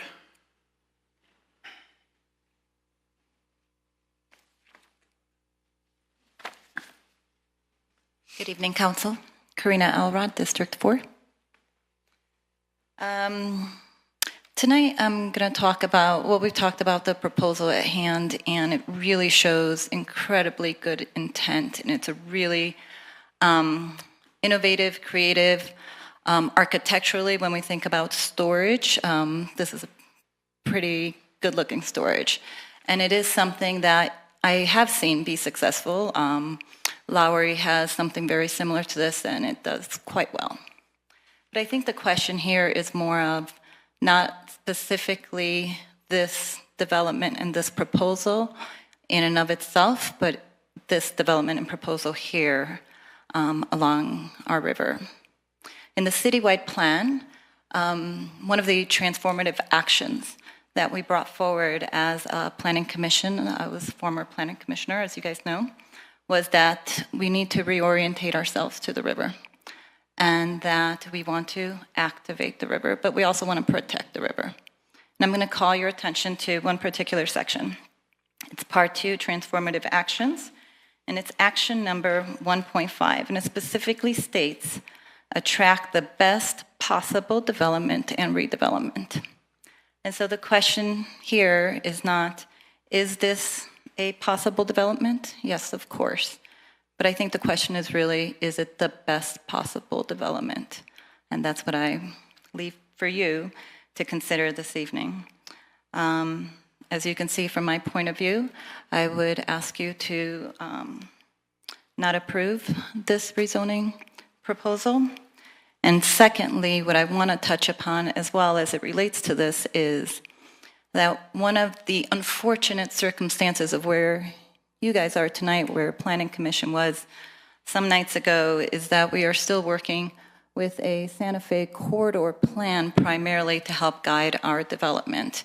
And as we all know, those plans are outdated. And the purpose of the citywide plan was to kick off and begin to really relook at some of these plans so that we can give more insights, consistency, predictability, and bring in the community voice to what we want in bigger context here, as opposed to just needing to focus on one particular area. So my second ask is to continue to support the Planning Commission on completing their work and updating the key corridor plans. Santa Fe corridor was a high priority. So please, let's continue that work. Thank you. Can I ask a question? Go ahead.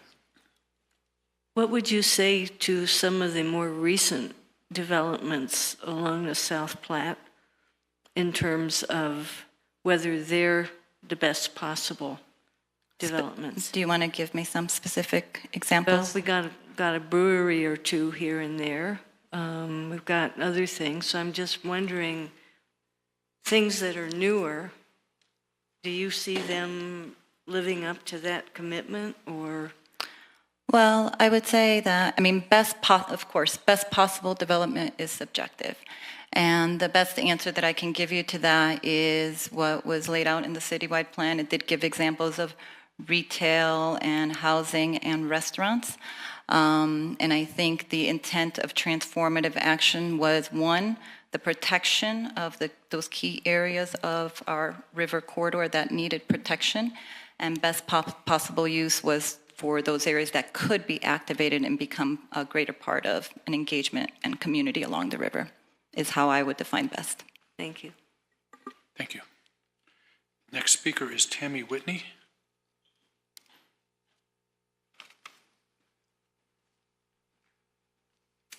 Good evening, Tammy Whitney.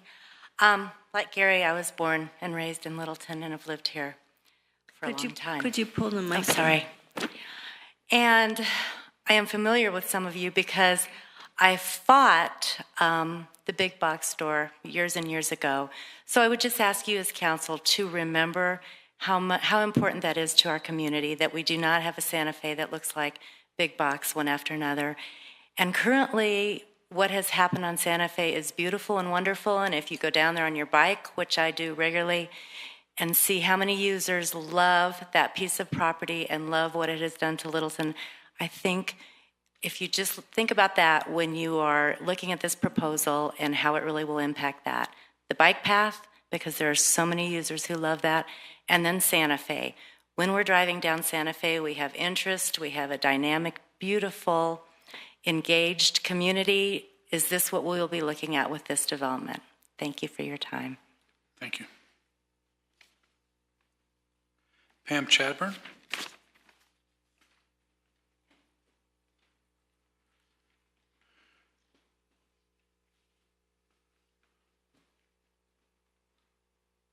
Good evening, Council. I'm Pam Chadbourne. I live a block and a half from here. So several things. The Planning Commission vote was 5-2. And as Karina pointed out, one of the commissioners expressly said, our plan does not allow this type of change of use by the river. It was not part of the intention of the plan. And I was at a lot of those meetings, so I can testify to that. I can't testify why 5 of them didn't read the plan that way for this proposal. But one of them pointed that out, and the other one pointed out also the South Suburban plan. Where is the presentation that tells us specifically how the South Suburban Development Plan relates, and Parks and Rec plan relates to this? It's entirely missing. I, as a member of this community and a person who lives a quarter mile down from this site, have no clue about how this impacts our South Suburban Parks and Rec plan. It wasn't in the staff report, and staff did not demand it or bring it to us or you to help you make this decision. And you've heard people say this is vital to us, and we've invested a lot in this. So it wasn't in the staff presentation, and I think that's bad. I want you to please pay attention to what the Denver Seminary had. 800 units in that front building is huge. It doesn't belong on this site. And 200 foot wide, I live in downtown Littleton. So we have, 50 foot, 75 foot frontages, and we're putting duplexes there thanks to the rezoning of R5 and CA, which was not in our neighborhood plan, by the way. So how can you not fit estates on that site? You totally could. We could keep the current zoning fine. So where in the staff report was an analysis of the change of zoning from the city's point of view? It was not there. I need to hear as a citizen, as a community member, and everyone else does too. We deserve to hear what the impact is on the city. So how do we know this is economically good for the city? Where was the projection of taxes to us? I want to know that. How do we know that we don't have a better use or a higher economic use than this? Nothing in the staff report supports that claim. There's no data for it. Council, you have no data from the city's point of view to support the concept that rezoning this site is good for us. It just wasn't there. So I have a ton more objections. Please pay attention. This 10-foot setback on the sides is totally inadequate for the uses on either side. Please reject this. It doesn't belong on this site. Thank you. Thank you. Don Bruns?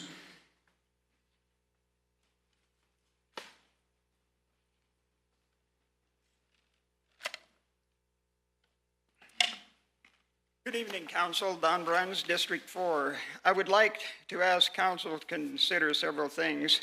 The statement made that the multi-story architecture is consistent with the agricultural vernacular appears highly imaginative. I'm a farm kid, and we don't have buildings like that.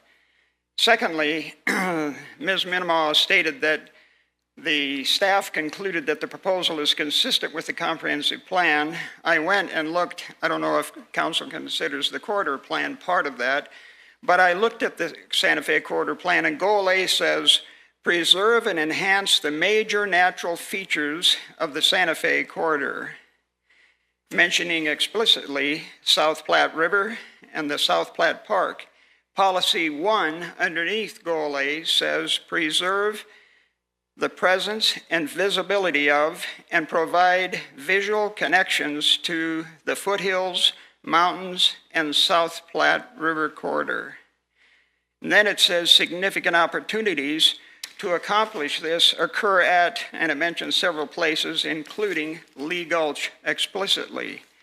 So The tall buildings proposed next to the highway would appear to thwart that policy intent. And although the Planning Commission agreed to approve this by a 5-2 vote, Planning Commission members have from time to time repeatedly said, we must preserve the visual access to this river because it matters so much to the community. And I was surprised to find in the listening sessions that the city had recently how many of my neighbors are concerned about maintaining the character of our community.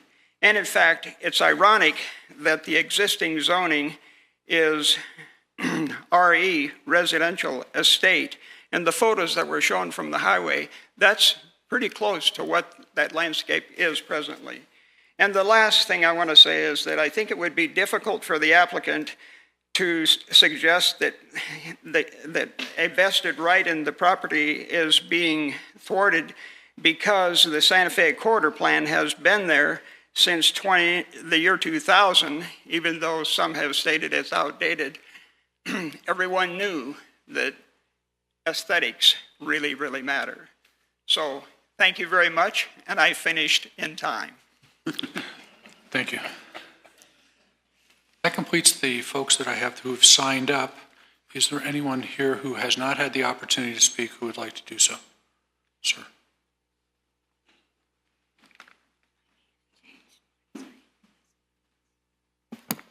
Hello, and thank you. My name is Roger Auerbach, A-U-E-R-B as in boy, A-C-H. I really have no affiliation with any of what's going on. As a car guy, this, what do you call it, garage condo? I would love to see this in my town. I've lived here 3.5 years. I plan on spending the rest of my life here. I'm also a healthcare worker, and I noticed that the mental health facility that is adjacent to this property, there was a mention of combining all entrances off of Santa Fe into one unit that the mental health facility would have to share. And I find that to be just a little dangerous, and I think you should consider amending that plan to include its own entrance for ambulance and fire use. That's all I have to say. Thank you. Thank you. Is there anyone else who would like to speak? I don't see anybody. I'm going to close the public hearing at 8:27. And let me ask the city attorney or the clerk, should we give the applicant an opportunity to respond now, or should we proceed with a motion and second? Mayor, Council, my recommendation would be to both give the applicant and the staff an opportunity to follow up on any of the public comments that were given by the public. Okay. With that, let me give an opportunity to staff first. And Council, do you have any questions of staff, or staff, do you have anything that you would like to clarify from the public's comments?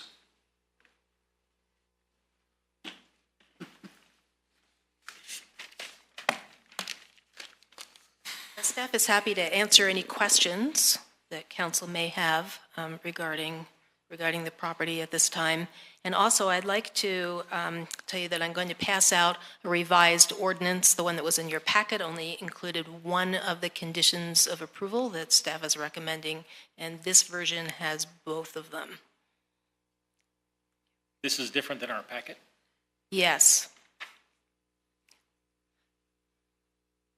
The conditions of approval relate to the continuation of the existing single-family residences as permitted uses, and the second condition of approval relates to the rezoning of the Lee Gulch open space, which is necessary in order to meet the provisions of the zoning code.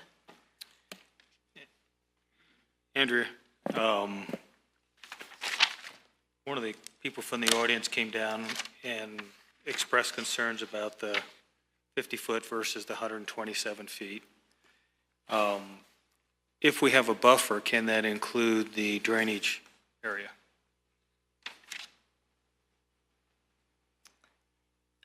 I'm not sure your question. If we have a buffer? I'm sorry. If we make it, can we make a note on the plan to set the setback to 127 feet and have that exclude the drainage pond so the drainage pond can be within that area? Yes, the council could have a condition of approval. I believe you would refer to the attorney, but you need to confer with the applicant. Councilmember Clark, members of the council, as I understand this property, in that 127-foot setback, there's a 20-foot sewer easement. Normally, what we would do on the site plan is there will be a condition on the site plan that there can be no building on that sewer easement. So even though it's not part of the setback, there's going to be no construction on the sewer easement. I think the question that you may wish to pose to the applicant would be, would they be agreeable to the setback going to the western boundary of the sewer easement? Because essentially I don't think you really need to include the sewer easement in the setback because that's going to be dealt with in the site plan. Well, I understand that and you understand that, but most of the people in the public don't understand that. And so what I'm looking for is something, okay. If I may, usually it's better to let staff go first. They can clarify for us. But in this case, we had already made the discussion about how much technically did we know that we have to have. They're tricky calculations, as you know. We are comfortable this evening offering a condition or agreeing for council to offer condition of a 100-foot building setback, provided that the word building is included, just so that we don't get tripped up with the easement and having to figure out what that is. So you're suggesting a 100-foot building setback plus the 20-foot easement that would be on there? The easement then wouldn't be calculated because if the setback is strictly the building setback, whatever was between the setback and the trail would be irrelevant if we called it a building setback. Yeah, what I'm looking for is something specific on the drawing that either says that or people can add that together to get the same effect. Because if it's on the site plan or something else, then that's, I'm actually offering it as a condition of approval this evening so that it would go on to the PD, it would go into the PD document, which is the zoning document, and be legally binding upon my client. Okay. Yeah, I'm offering that as a legal out. I think we're almost violently agreeing. Okay. Jessica, let me follow up with that a little bit. I'm getting confused, and the gentleman in the blue shirt testified to this because we have in the documentation it's going to be a 50-foot setback. We talked earlier about a 127, and now you're offering 100. So here's what I'm showing. What are we doing? And we're talking the west, right? Yeah, well, we're talking what? We don't have anything. West property line. Yeah. So it's all on the west. We're discussing the west property line. And I can sit and draft something quickly for you to discuss with council or for council to discuss with you. But if we simply changed the box for the western property line, if you can, yeah. So if you'll look here, on the western property line, there we go. We have, this trail is not straight, right? So we can't go by the 163 feet from the building setback. We would have to go by the 127. So that, to begin with, we have 127 feet as our tightest pinch point. And what I'm suggesting is that 127 feet is to the building. I am not comfortable saying for sure that in site planning we're not going to run into some problem, although we're confident that we cannot build on the sewer easement. I just am not confident enough to say that I'm willing to give any more than 100-foot setback. So presently, on the PD, it states that there's a 50-foot setback. You're saying from the property line, 100 feet. I'm saying building setback from the property? From the property. Oh, and I'm showing you the trail. I see what you're saying. Yeah. Got it. So you're talking property line back to moving east 100 feet. So Yeah, sorry, I'll let the engineer speak to that. This is, again, what I get for... between Andrea and others, can you actually show on this drawing that we're looking at that's showing the 120 on one end and 160 on the other, where is the property line that you're referencing? Because the setback, building setback that you're referring to, Jessica, would be from the property line. Yes, my bad.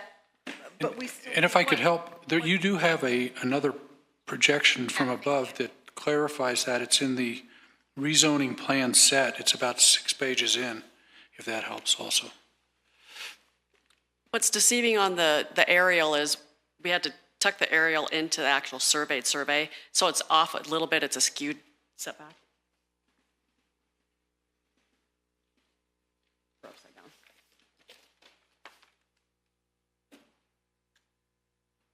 Oops. Wrong way. Sorry. There you go. That's good. Maybe a little bit right there. That's good. On this drawing, you can see the 50-foot setback. Is this line right here? Here's our property line. Show us the property line again. Property line, right here. Our 50-foot setback is right here. That's the building. That's for a building setback. And right now, from the property line to this corner of the building is approximately 120 feet from here to here.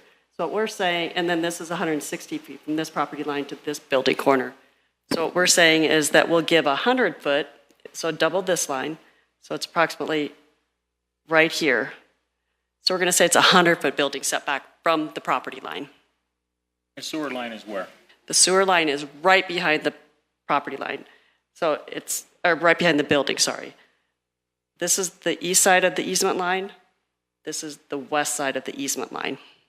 So really, by the time you go 120 feet from here, it gets you to about the sewer easement. And then we have the 20-foot sewer easement that we can't build on. That's why our building is to the east of that sewer line. So in reality, we have to be approximately 120 feet from this property corner right here. So if you're proposing the 100 feet, you'd be okay with a 100-foot building setback and a note that you cannot build on the sewer easement. Right. I mean, and plan. That's correct. The district Which gets won't us to let the 120 feet. Basically, that gets you to the 120 feet.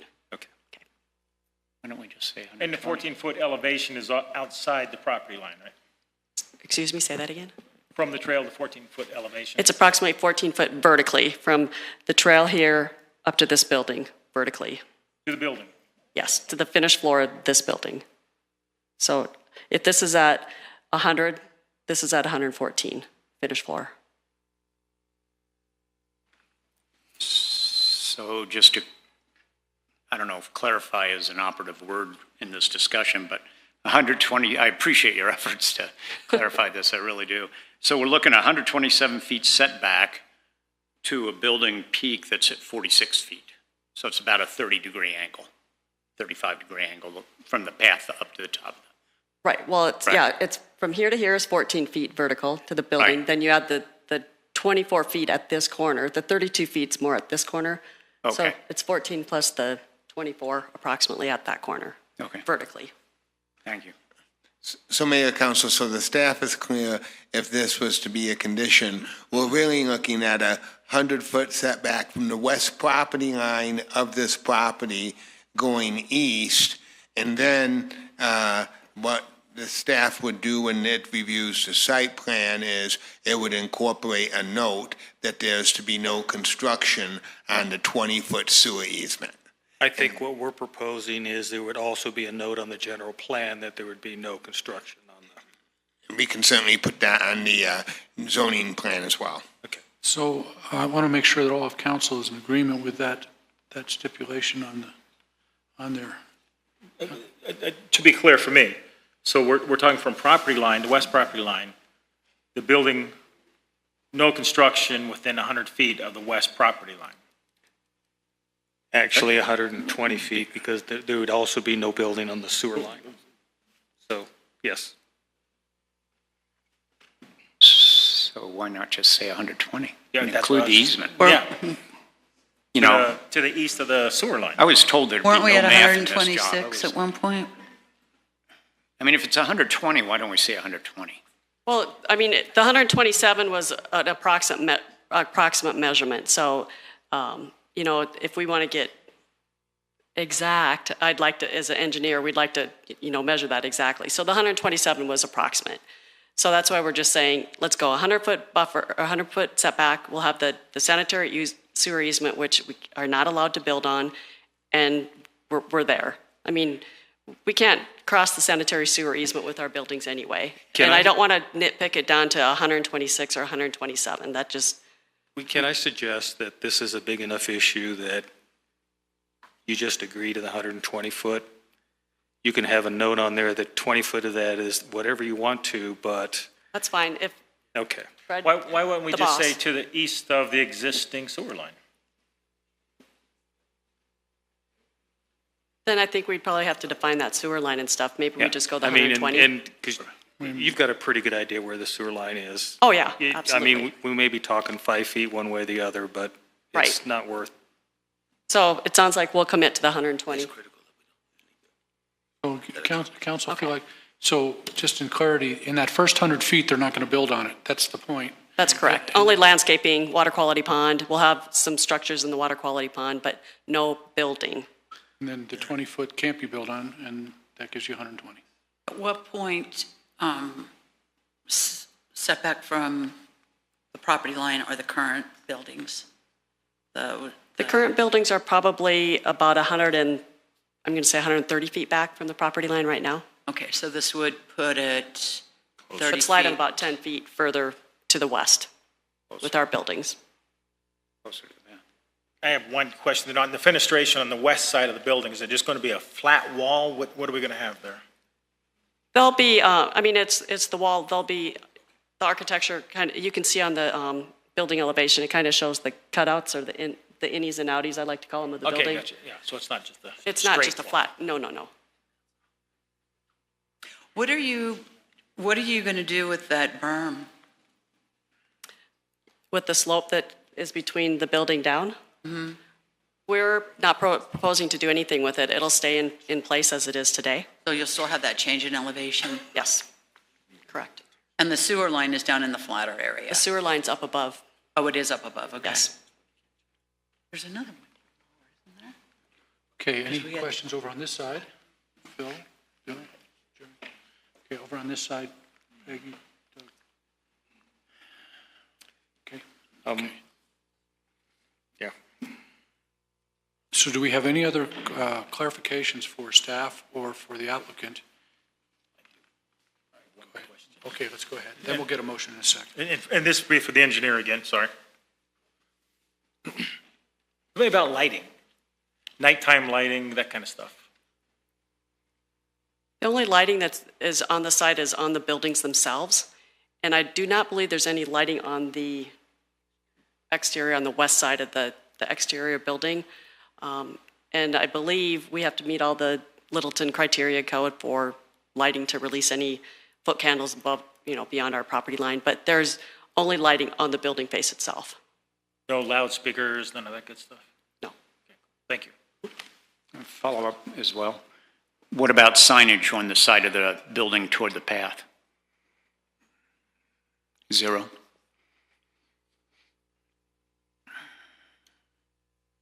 Okay, so we are at the point now where we've completed any follow-up from the public hearing for staff or for the applicant. Brings us to a need for a motion in a second. Can I get a motion, and then we can have any additional discussion? As soon as I can find it. Page 18, Doug. Page 18, good, 9, 10, my random access here. 17, okay. I move to approve on second reading an ordinance approving a rezone at 6505 through 09 South Santa Fe into the Santa Fe and Arapahoe General Plan Development Plan to allow for self-storage. Let me get to page 19. Storage, self-storage. Pass this down to Doug. Garage condos, residential uses, and a treatment facility with housing and mental health services with the following condition of approval. One, that the RE zoning and existing houses and structures be allowed to remain as permitted uses until the first building permit for either the self-storage or garage condos is used. Let's see if I get this right. And two, that ordinance number 20-2007 regarding the rezone of the adjacent 2.99 acre Lee Gulch overlook property also receive approval from the city council. Mr. Clark, believe you said 20-2007 instead of 21-7? I'm sorry, 20-2017. Thank you. Where do we have our setback requirement? I was going to make an amendment to the plans after the motion. I was going to make a couple amendments to the plan. Because I could try and include it, but it ends up being a really long motion. I think it would be better just to do the first motion and then amend it. And I'm going to suggest a couple, actually. You need a second. I do need a second. So we're looking for a second. Trying to.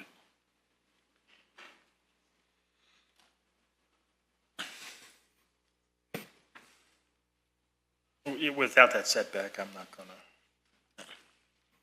Oh, so you want it in the motion? Want to consider it? Okay. So. And the third condition is? So, hold on. So we don't have a motion. we have a motion, but we don't want to second it because your concern is that the amendments should be included in that initial motion. Is that what we're hearing? Apparently, yes. Because otherwise it dies for lack of a second. So we want to go ahead and continue. All right. Council's okay with him to finish Okay. with the amendments. All righty. All the stuff that I just said, plus. City Attorney. Okay.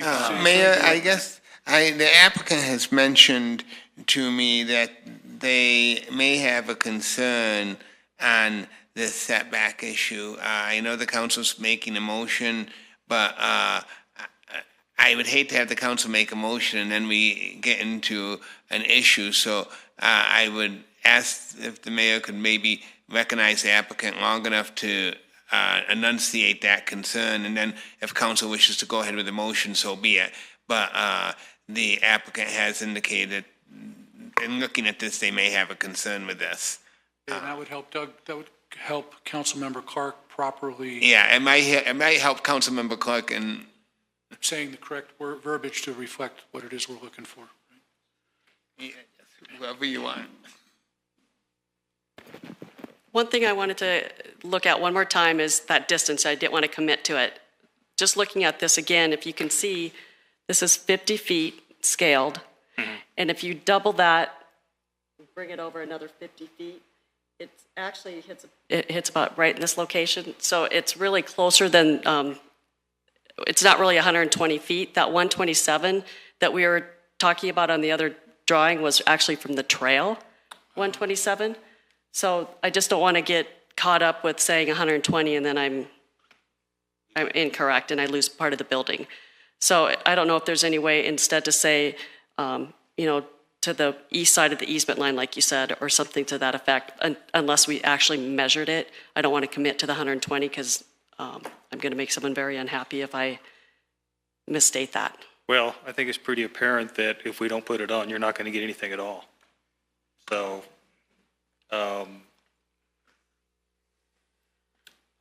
I'll try this and we'll see what happens. Okay, and if I could just kind of a clarification. What we're trying to say is that there's going to be no building west of the sewer line, the sewer easement. Right. And we're committing to no building will be built west of the sewer line. Is there another way to, and I know your concern was that means nothing to the public because we want the public to know. If they're off by 5 or 6 feet, then take it off of this is my feeling, then take it off of the asphalt area that's to the east of the first building. You mean right here? Yes. We need that for the fire truck turnaround, to make the radius turnaround. We need that much space for him to be able to make that turn. That's why it's as wide as it is right there. Can we say maybe go into the east side of the easement line? I don't know. I mean, I scaled your drawing such as it is. Did you scale 120?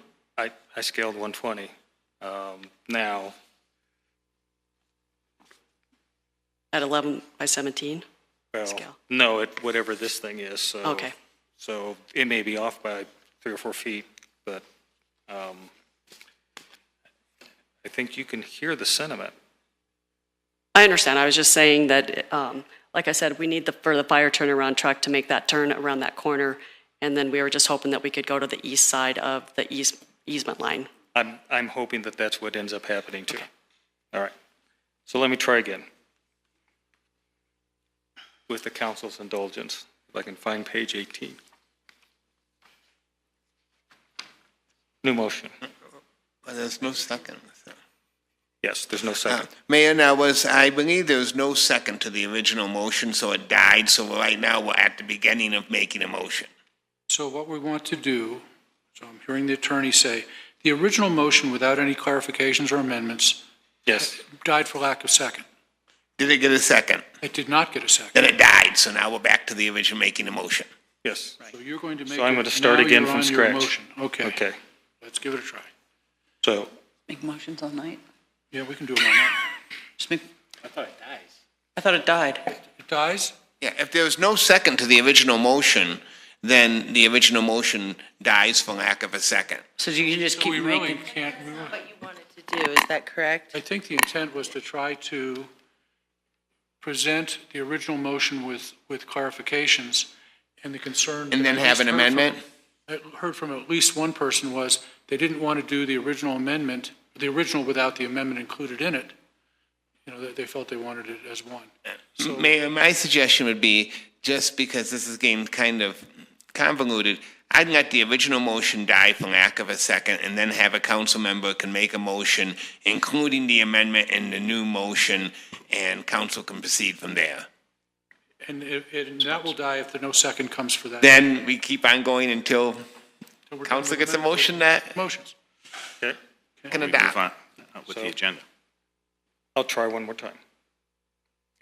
I move to approve on second reading an ordinance approving a rezone at 6505 through 09 South Santa Fe Drive into the Santa Fe and Arapahoe General Plan Development Plan to allow for self-storage, garage condos, residential uses, and a treatment facility with housing and mental health services with the following conditions of approval.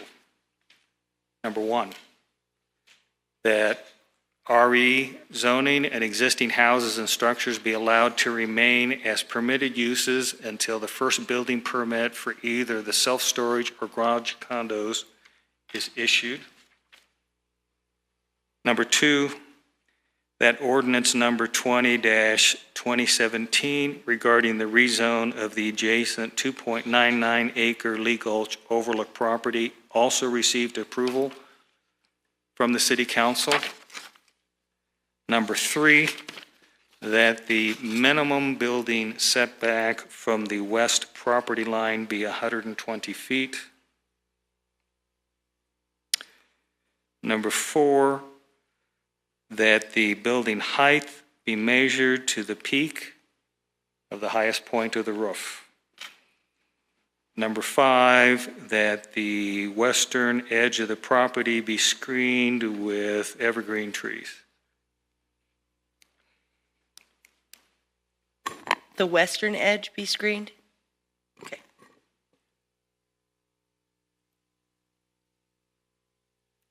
That completes your motion. And that concludes the motion. So just, motion is the original motion with the two caveats that the planning commission had added onto it, plus the three that has just been created by Councilmember Clark, for a total of 5 additions. Yes.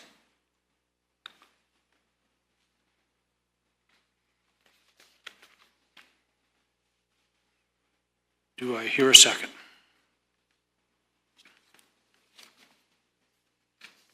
I'll second it for discussion. Okay, with a motion and a second, we are ready for discussion. I'll go. I do have a question. When I tried to require trees on something, I was told that happens at the site development plan, but Doug's now got a motion requiring trees. So little inconsistency here. Councilmember Cole, members of the council, yes, we will actually determine the number of trees in the site development plan. And that would have been something that had the stipulation not been added, we still would go through as part of the site development plan. We understand that what the council's trying to do here is want screening. The screening is something, the number of trees, the size of trees, council really should not determine that as zoning. That's not zoning, that's site development. What I think you're doing here is just determining screening. And I would, my recommendation would be that screening really ought to be determined in the site development plan, but that's part of the motion. We'll determine the number of trees, the size, and the type in the site development plan. And I would ask that council not, in the zoning case, ever specify the numbers and types of trees, because it simply doesn't work. Okay, go ahead. Well, I think in some ways you just kind of totally made my point.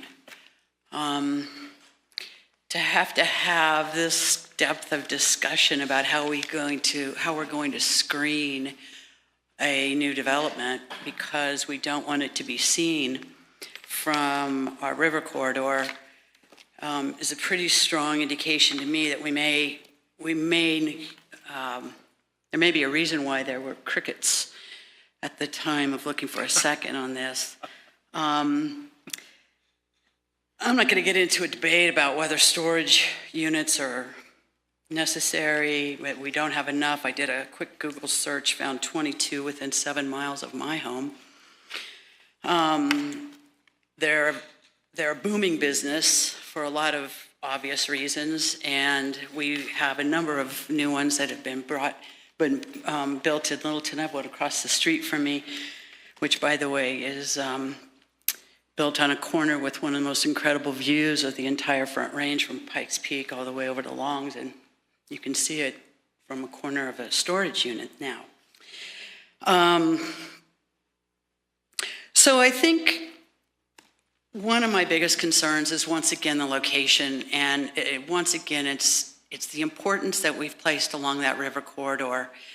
As a member of the South Platte Working Group for the last 10 years, we have spent over $20 million and countless hours and countless efforts building a inventory of properties along the river corridor that we have designated as open space. We've turned into parks, we've added recreational opportunities, we've enhanced the Mary Carter, we've improved the conditions of the river, the safety conditions.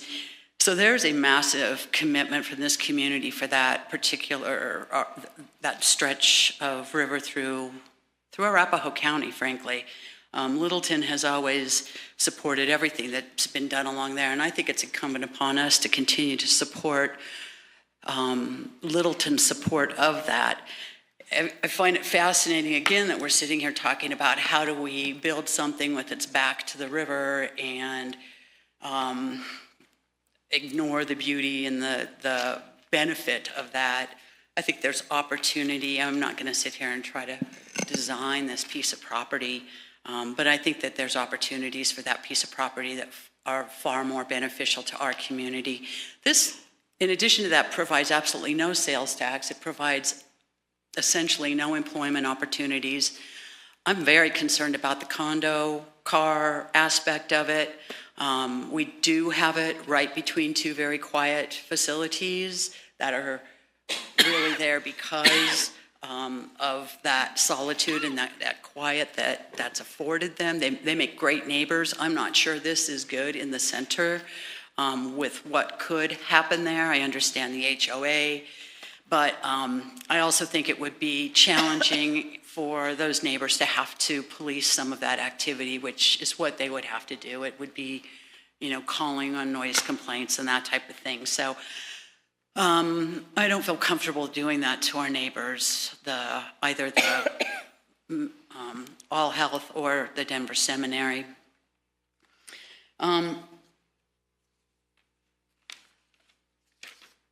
am also quite dismayed at how we have decided that encouraging more creative and effective use of land and public or private services to accommodate changed land, how this is considered our encouraging more creative and effective use of land, how this encourages innovation and efficiency in residential development, how this encourages innovation, development, or redevelopment of all land uses to meet contemporary needs by providing a greater variety of mixed uses, how this provides a process which relates the design and development of a site to particular characteristics. We're trying to hide this.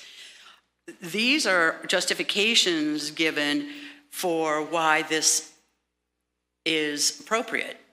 And I feel like I'm reading a document that's different than where I'm having to make a decision.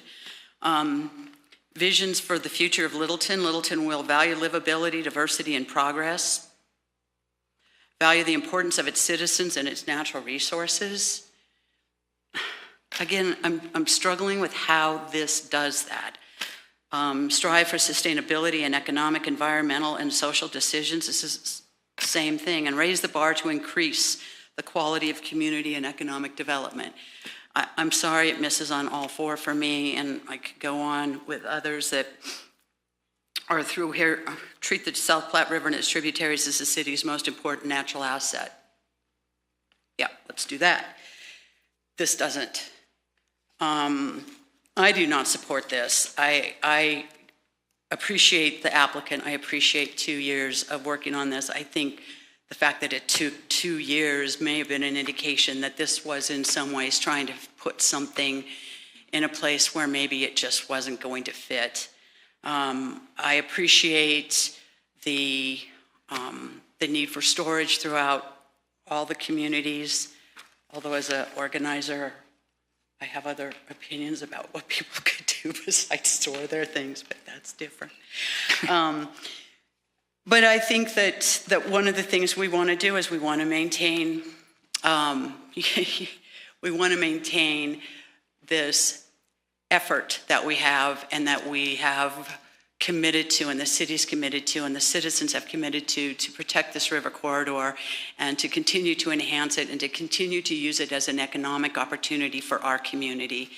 And that is utmost of importance for me.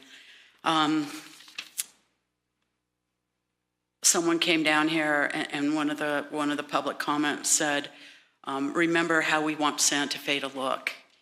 And I think that's important. I think we have to remember, we have a very old plan, and I'm sorry to everybody who looks at that very old plan and thinks that they should,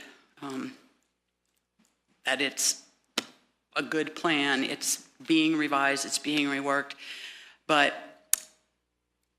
we do have to remember how this looks and how it looks from both sides. And I, at this point, cannot support it. And we'll be voting against the rezone. Thank you. Jerry. Cool, thank you.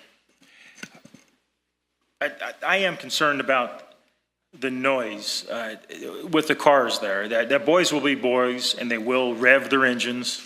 So I am very concerned about that. This is one of the closest properties to the river that we have. We have some other properties that were set far more back. So I'm concerned about that, the noise, our corridor study. Do we have any idea when we'll get our corridor study?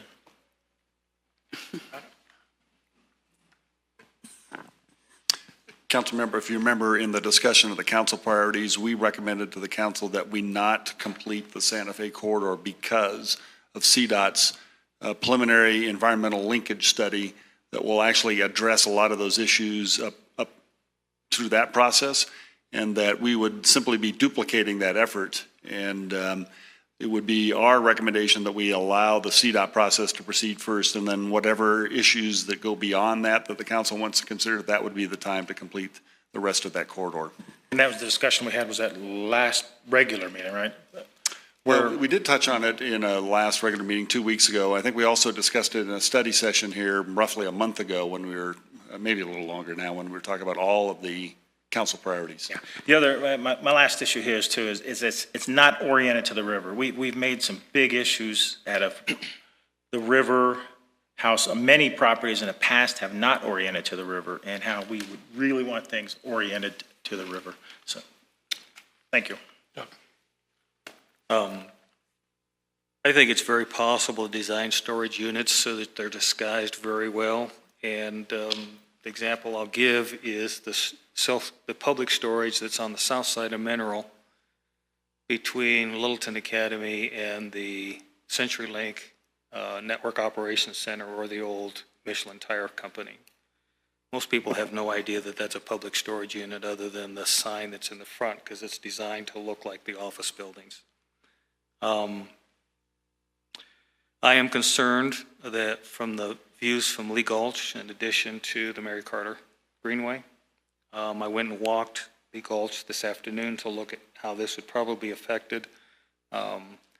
This is basically two halves of the property, the western half and the eastern half. The eastern half is the one that has the tall building, and that's basically screened by the mental health facility from Lee Gulch, because Lee Gulch actually is down lower.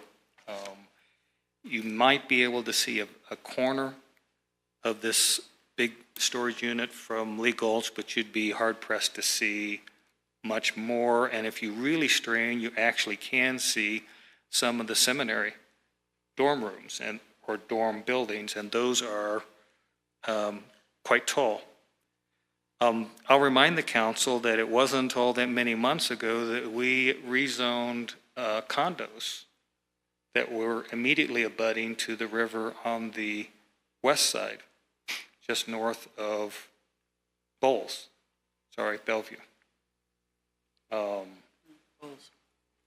Prince. Bellevue. One The of the big things. Walgreens thing. By the Walgreens. Yeah, by the Walgreens. And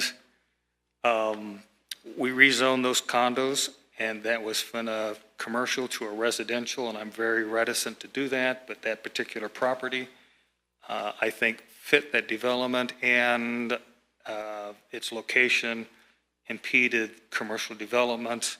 There were concerns then about how close it was to the river. The reality is we've got a piece of private property here. If it needs to be buffered, then we need to purchase a portion of the property to buffer. That's what the citizens tax themselves for with the open space tax. We need to look at the river and determine which areas need to be buffered, purchase that property for buffering, and then look at the rezone. And if it's not this, the question is, what do you rezone it to? Frankly, storage units are pretty low intensity use. Somebody comes, they throw their stuff in the storage unit, and then they pay rent for an unbelievable long period of time until they hire an organizer that helps them throw it all away. So it's probably one of the lowest traffic uses, and it's probably one of the lowest people uses that you can put close to the river. You don't have to worry about pets getting out and messing with the wildlife of the river. You don't have to worry about large numbers of cars and people coming in. So the real question to me is, what does it look like and how well can it be screened? And what does it compare with on the rest of the properties? And it appears that the design matches what's all up and down. It matches the architectural vernacular, to use the term, of Aspen Grove and Breckenridge Brewery and all of that stuff that's up and down. It's set back 120 some feet from the western edge of the property. It'll be screened by trees. Most of it won't be visible, at least the tall part, from Lee Gulch Trail, which I think is also important. I don't know what you could put on there and how you could design it that would be less of an impact. You've got a basically one-story garage, tall stories, but a one-story garage on the whole western half of the property. The eastern half does have a tall building, but you're talking Santa Fe. And you've got tall buildings up and down Santa Fe. I went and looked at Breckenridge Brewery, and that building is huge.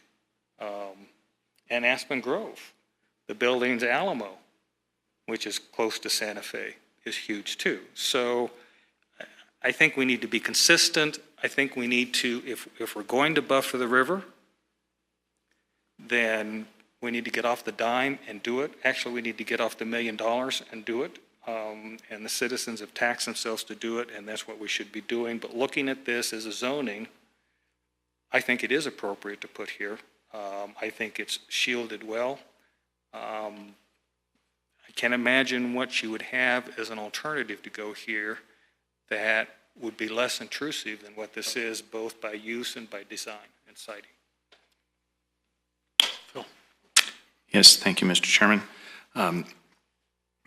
My comments, number one, kudos to staff to go height to peak in measuring that. Great change on that front. Secondly, kudos to the applicant in attempting to look at the impact to the current neighbors that are present. However, I believe staff in their evaluations underweighted the impacts and opportunities to the west and the south. And within the applicant's application, I'm a bit underwhelmed with the details around the economic impact and am not convinced of sufficient vitality improvement to the community to move in the direction of support. So I'll probably be a no on this. I think this goes back a long way, and on June 16th, 1965, the Platte River flooded, and I know because I watched it. And it scoured a lot of that area. And as a result of that, the city of Littleton and city council at that time, none of us were on then except possibly you, Jerry, I think. But it did happen. I saw it too, Bill. Yeah. But a group went back to DC, lobbied the Army Corps of Engineers to keep us South Platte Park wide open. We bought the plane. We avoided making a U-shaped concrete tunnel through Littleton so that we could have a recreational arena. For the past 20-odd years, roughly, we've been trying to reclaim the riverside and avoid industrial uses along the river and activate it with quality of life, cultural assets, recreational assets, so that all of us could enjoy that gift that we've been given. Surveys show that when we survey our citizens, that it's one of the most popular assets that we have. And you can look at activation by means of Reynolds Landing, Breckenridge Brewery, Hudson Gardens. It's recreational for us and sometimes meditative. And some of the emails we got on this are extraordinarily eloquent about what people get out of that river. Our comprehensive plan, and I've got it marked all through here, and I think numerous people have pointed to pieces in this, but it does talk, I think Ms. Elrod talked about the uses were retail, recreation, entertainment, and housing. Nowhere in the comp plan, nowhere in the corridor plan, nowhere in the PD plan does it ask or encourage storage units. It's not something that enhances a community's value. We need them, but not on the river. That's a valuable piece of land. It doesn't even meet the intent of the plan, the PD district, which nobody has really gotten into, which is to encourage more creative and effective use of land so that the resulting economies benefit the community. This creates one job at a time, one person working there, maybe 4 or 5 cars in there at a time. There's no sales tax collection out of this. After the building permits are drawn and the impact fees from the initial construction, this has no positive economic benefit to this community at all, which means it's an economic drain because we have to provide fire, police, all of those general services. So it sounds like a wonderful facility, and I join in others who have complimented the applicant on the architecture and the design. They've obviously been very successful with these, and that's great, and I applaud that, but not in this location. So I will be a no because I think we need to use this site, and I'm not going to redesign it. I think there are other uses that can be there, but that's, it is zoned, and that zoning is there to protect our citizens, and I think our citizens have spoken that they want to have the river enhanced, and that's where we'll be. Councilmember Cole, did you have a statement? Yeah, people have articulated very positive, shouldn't say that, very well on many issues. I will say only that I received 38 emails today, actually 37 plus a phone call, all opposing this. Not a single person contacted me supporting it. That is absolutely overwhelming. And most of these people, I think, I've never met. They emailed some of them emailed the whole council, but 38 people, which to me is incredible. So I'm opposing this. I am also not in favor of this, and I just go to, it's just the wrong place. It just doesn't fit. If you were to find a place along the river that is sort of the centerpiece of river activity, it's the Lee Gulch Trail on down to the Carson Nature Center, and the Lee Gulch Trail area there with the seminary, and it's just a major part of where we've spent millions and millions and millions of dollars, where the community has literally fought for 40 years to find a way to improve the river and create an amenity and keep it safe and fight the issues of Corps of Engineers and others that wanted to do it a little differently. This is a loved and much earned city amenity, and I think that this project, nice as it would be somewhere in the city, that's just the wrong spot for it to land. The council really needs to protect and preserve what matters down there, and that's why I don't support it. Any additional comments? Ready to vote? Mayor?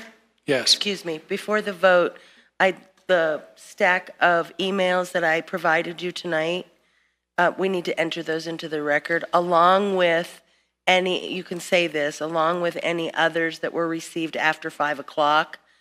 They will all be added to the packet tomorrow, but they need to be entered or acknowledged that we have them. Very good. And all of them were opposed. Yeah, I believe that would be the fact. Okay. Ready to vote?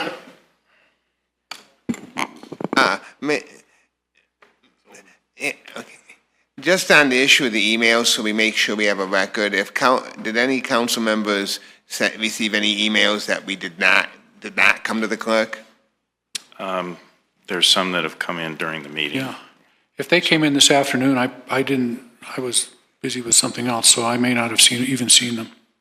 And so I think the city clerk was making provision for any that have been received. Okay. After the fact.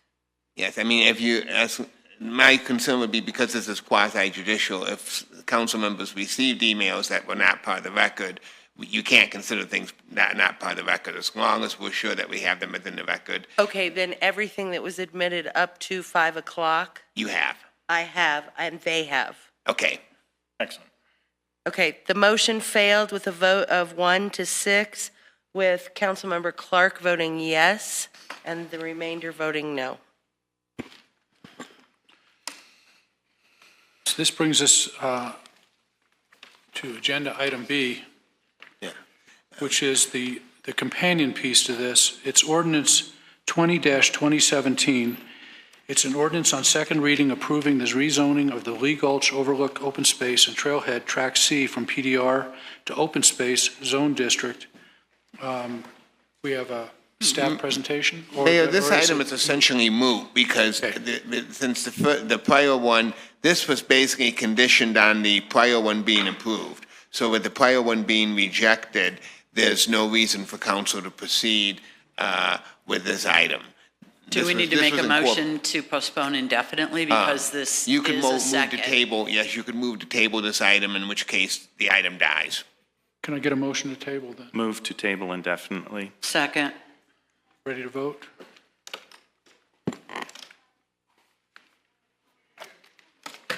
The vote is 7 in favor, The motion is unanimous. Okay. We have a little bit of more business before the end of the session. This brings us up to agenda item 9, which is comments and reports. City Manager. Mr. Mayor, no report this evening. Very good. You're getting a good feel for council and it's... You said that very quickly. Yeah, that's very good. Okay, council reports, Peggy.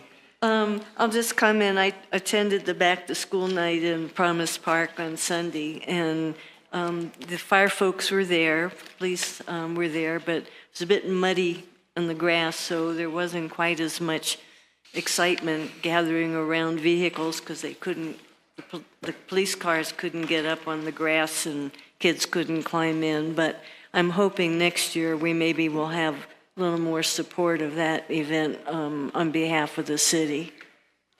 I think that's all. Thank you. Councilmember Clark. Nothing. Councilmember Hopping. Just quickly, we talked about the post office is going to be renovated, and they were up there or in front of it working the other day, so that is in progress. All right. Step one. Councilmember Cernanek. Yes, for those that are aware, we're in the midst of Western Welcome Week, and there's been a number of activities that have occurred and yet to occur, and the mayor did a great job judging the stick horse race on Sunday morning.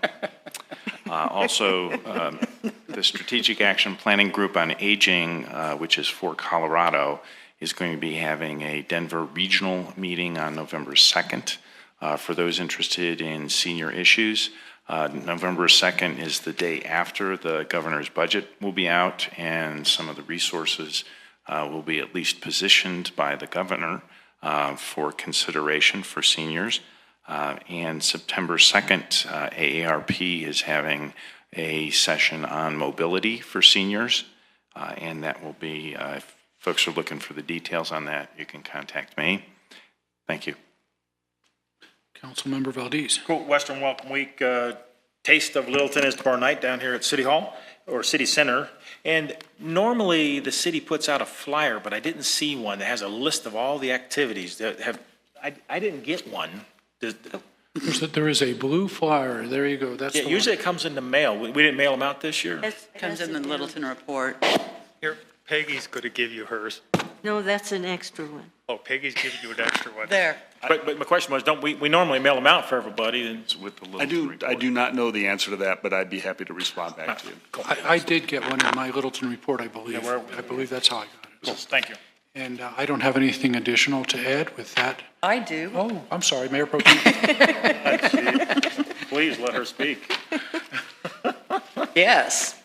So I have a couple of things I wanted to report on from South Platte Working Group that I didn't do last time because I did the signage thing and it was late.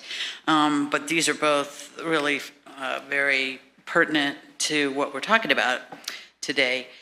One of them is that the South Platte Working Group is working on a draft for east-west connectivity feasibility study. We're doing a study scope outline.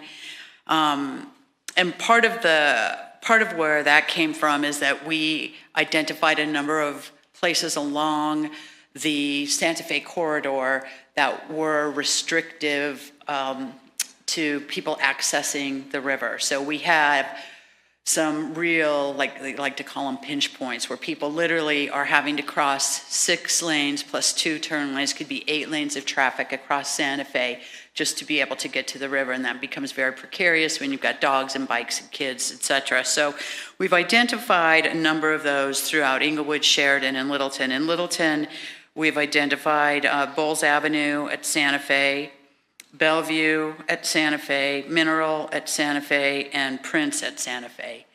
And so these are areas where in some instances it may be viable for us to, perhaps not the Littleton ones, but some of the others in the other communities, to go underground. They've done this with the High Line, and I know the mayor has been participating in that, and it's been very successful. And so what we wanted to do was we wanted to get our voice out there and get this kind of recognized, because as we all know, we're working with CDOT at this point over a long-term plan for Santa Fe and how that affects us. And that is something that the Tri-Cities is working on. So that's something we've included. I think one of the biggest mistakes ever made is the fact that we did not impress upon the importance of CDOT to run that bike trail underneath Santa Fe at County Line. And so we're trying to prevent those things from happening in the future. And then the other thing is, and I'll be bringing this back to council as soon as we have a draft in tighter shape. But this is a draft, and I believe that our community development director, Jocelyn Mills, is working with, we have a kind of a task force group of experts within the 3 communities in Arapahoe County working on development near the South Platte River, and how there's opportunities for improvements along there from developers. So we've had a couple of developers who we've had, conversations with. I think the condos was kind of the ones down off of Bellevue, was kind of the impotence for Bellevue. For me, and I brought this up to the working group, and there was a recognition that people wanted to do this. We're striving for the economic development. We need to have a voice. I'll just briefly run through the headlines or the bullet points of what we're covering, and we go into greater detail, but then I'll get you guys a draft as soon as we've got it in a better shape, like I said. So one is consider the views into open space, consider the views from open space, consider border permeability, buffering of the edges, limit undesirable nesting areas, look creatively at the water. What, nesting? Nesting. Okay. Undesirable. On building design, creatively adapt agricultural features, limiting legends where pigeons and collared doves, etc. can nest. Look creatively at the water. Keep it dark, Pam. Keep the development. Keep it dark as light spills into the park, etc. Keep it quiet. No vroom vroom. Plant natives and plants that attract pollinators. Promote a stewardship ethic with residents. That's an outreach with residents so that they understand what they just moved into and how to react and interact with it, including planting of noxious plants, which pollinate into the park and cost us a lot of money to remove. Protect from pets, how if you have a pet and you live by the river and in that area, how developers can create a better relationship there.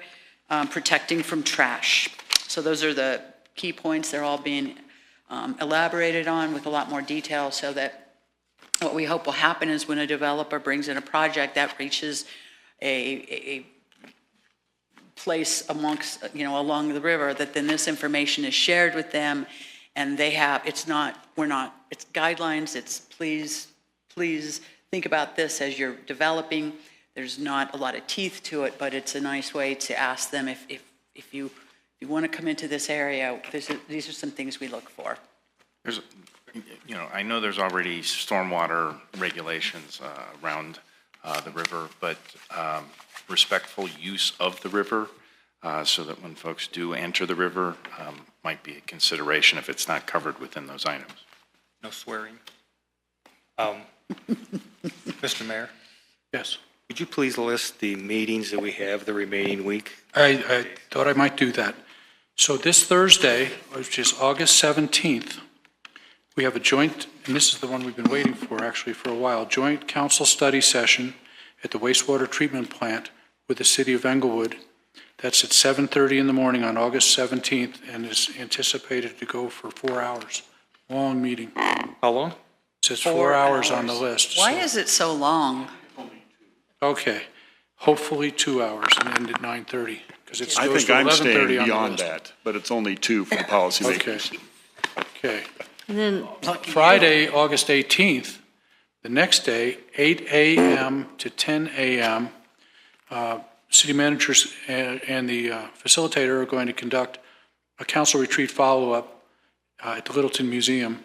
Museum, okay. And that's just to follow up on our retreat, some of the issues, the priorities, all those issues that the manager worked on, working them down to specific objectives, et cetera. Will there Hit that be- one more time. Will there be pre-material for Friday?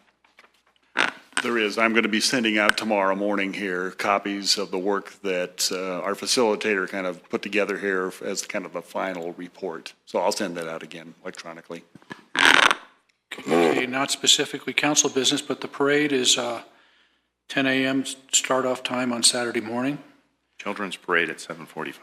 That's the one you're in. So are we in it? Yeah.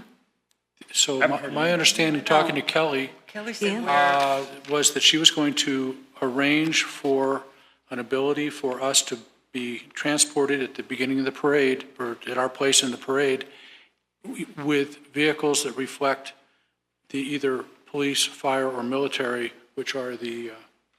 Or we can walk. So she's getting M1 Abrams tanks? I don't know what she's getting. I didn't hear what it was, and she did tell me that we could not ride on a fire truck because of CIRSA, so I don't know. But that was the intent. However, if a member wanted to walk separately in the parade for their own purposes, that was certainly possible too.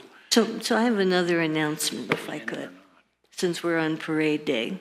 So after the parade, when we have all the fun and activity on Main Street, the Dunk-A-Cop will again be at Mickey Bradford's property, and the proceeds for Dunk-A-Cop will be going to the family of the officer whose body they hope to recover. But that the money will be helping to hopefully recover his body. So everybody come and throw 20 or 30 balls. So. Okay, I think that's about it. The other thing, just for our study session next week, the study session on the 22nd is preceded by the last meet and greet for the summer. And that's at Southbridge on Windermere. I just need an RSVP for everybody's going to be here on Thursday. If you could just let me know as soon as possible. Where on Thursday? For Thursday morning. Sewer. At the sewage treatment. Sewer treatment plant for breakfast. Okay. Didn't Thank you, we're adjourned.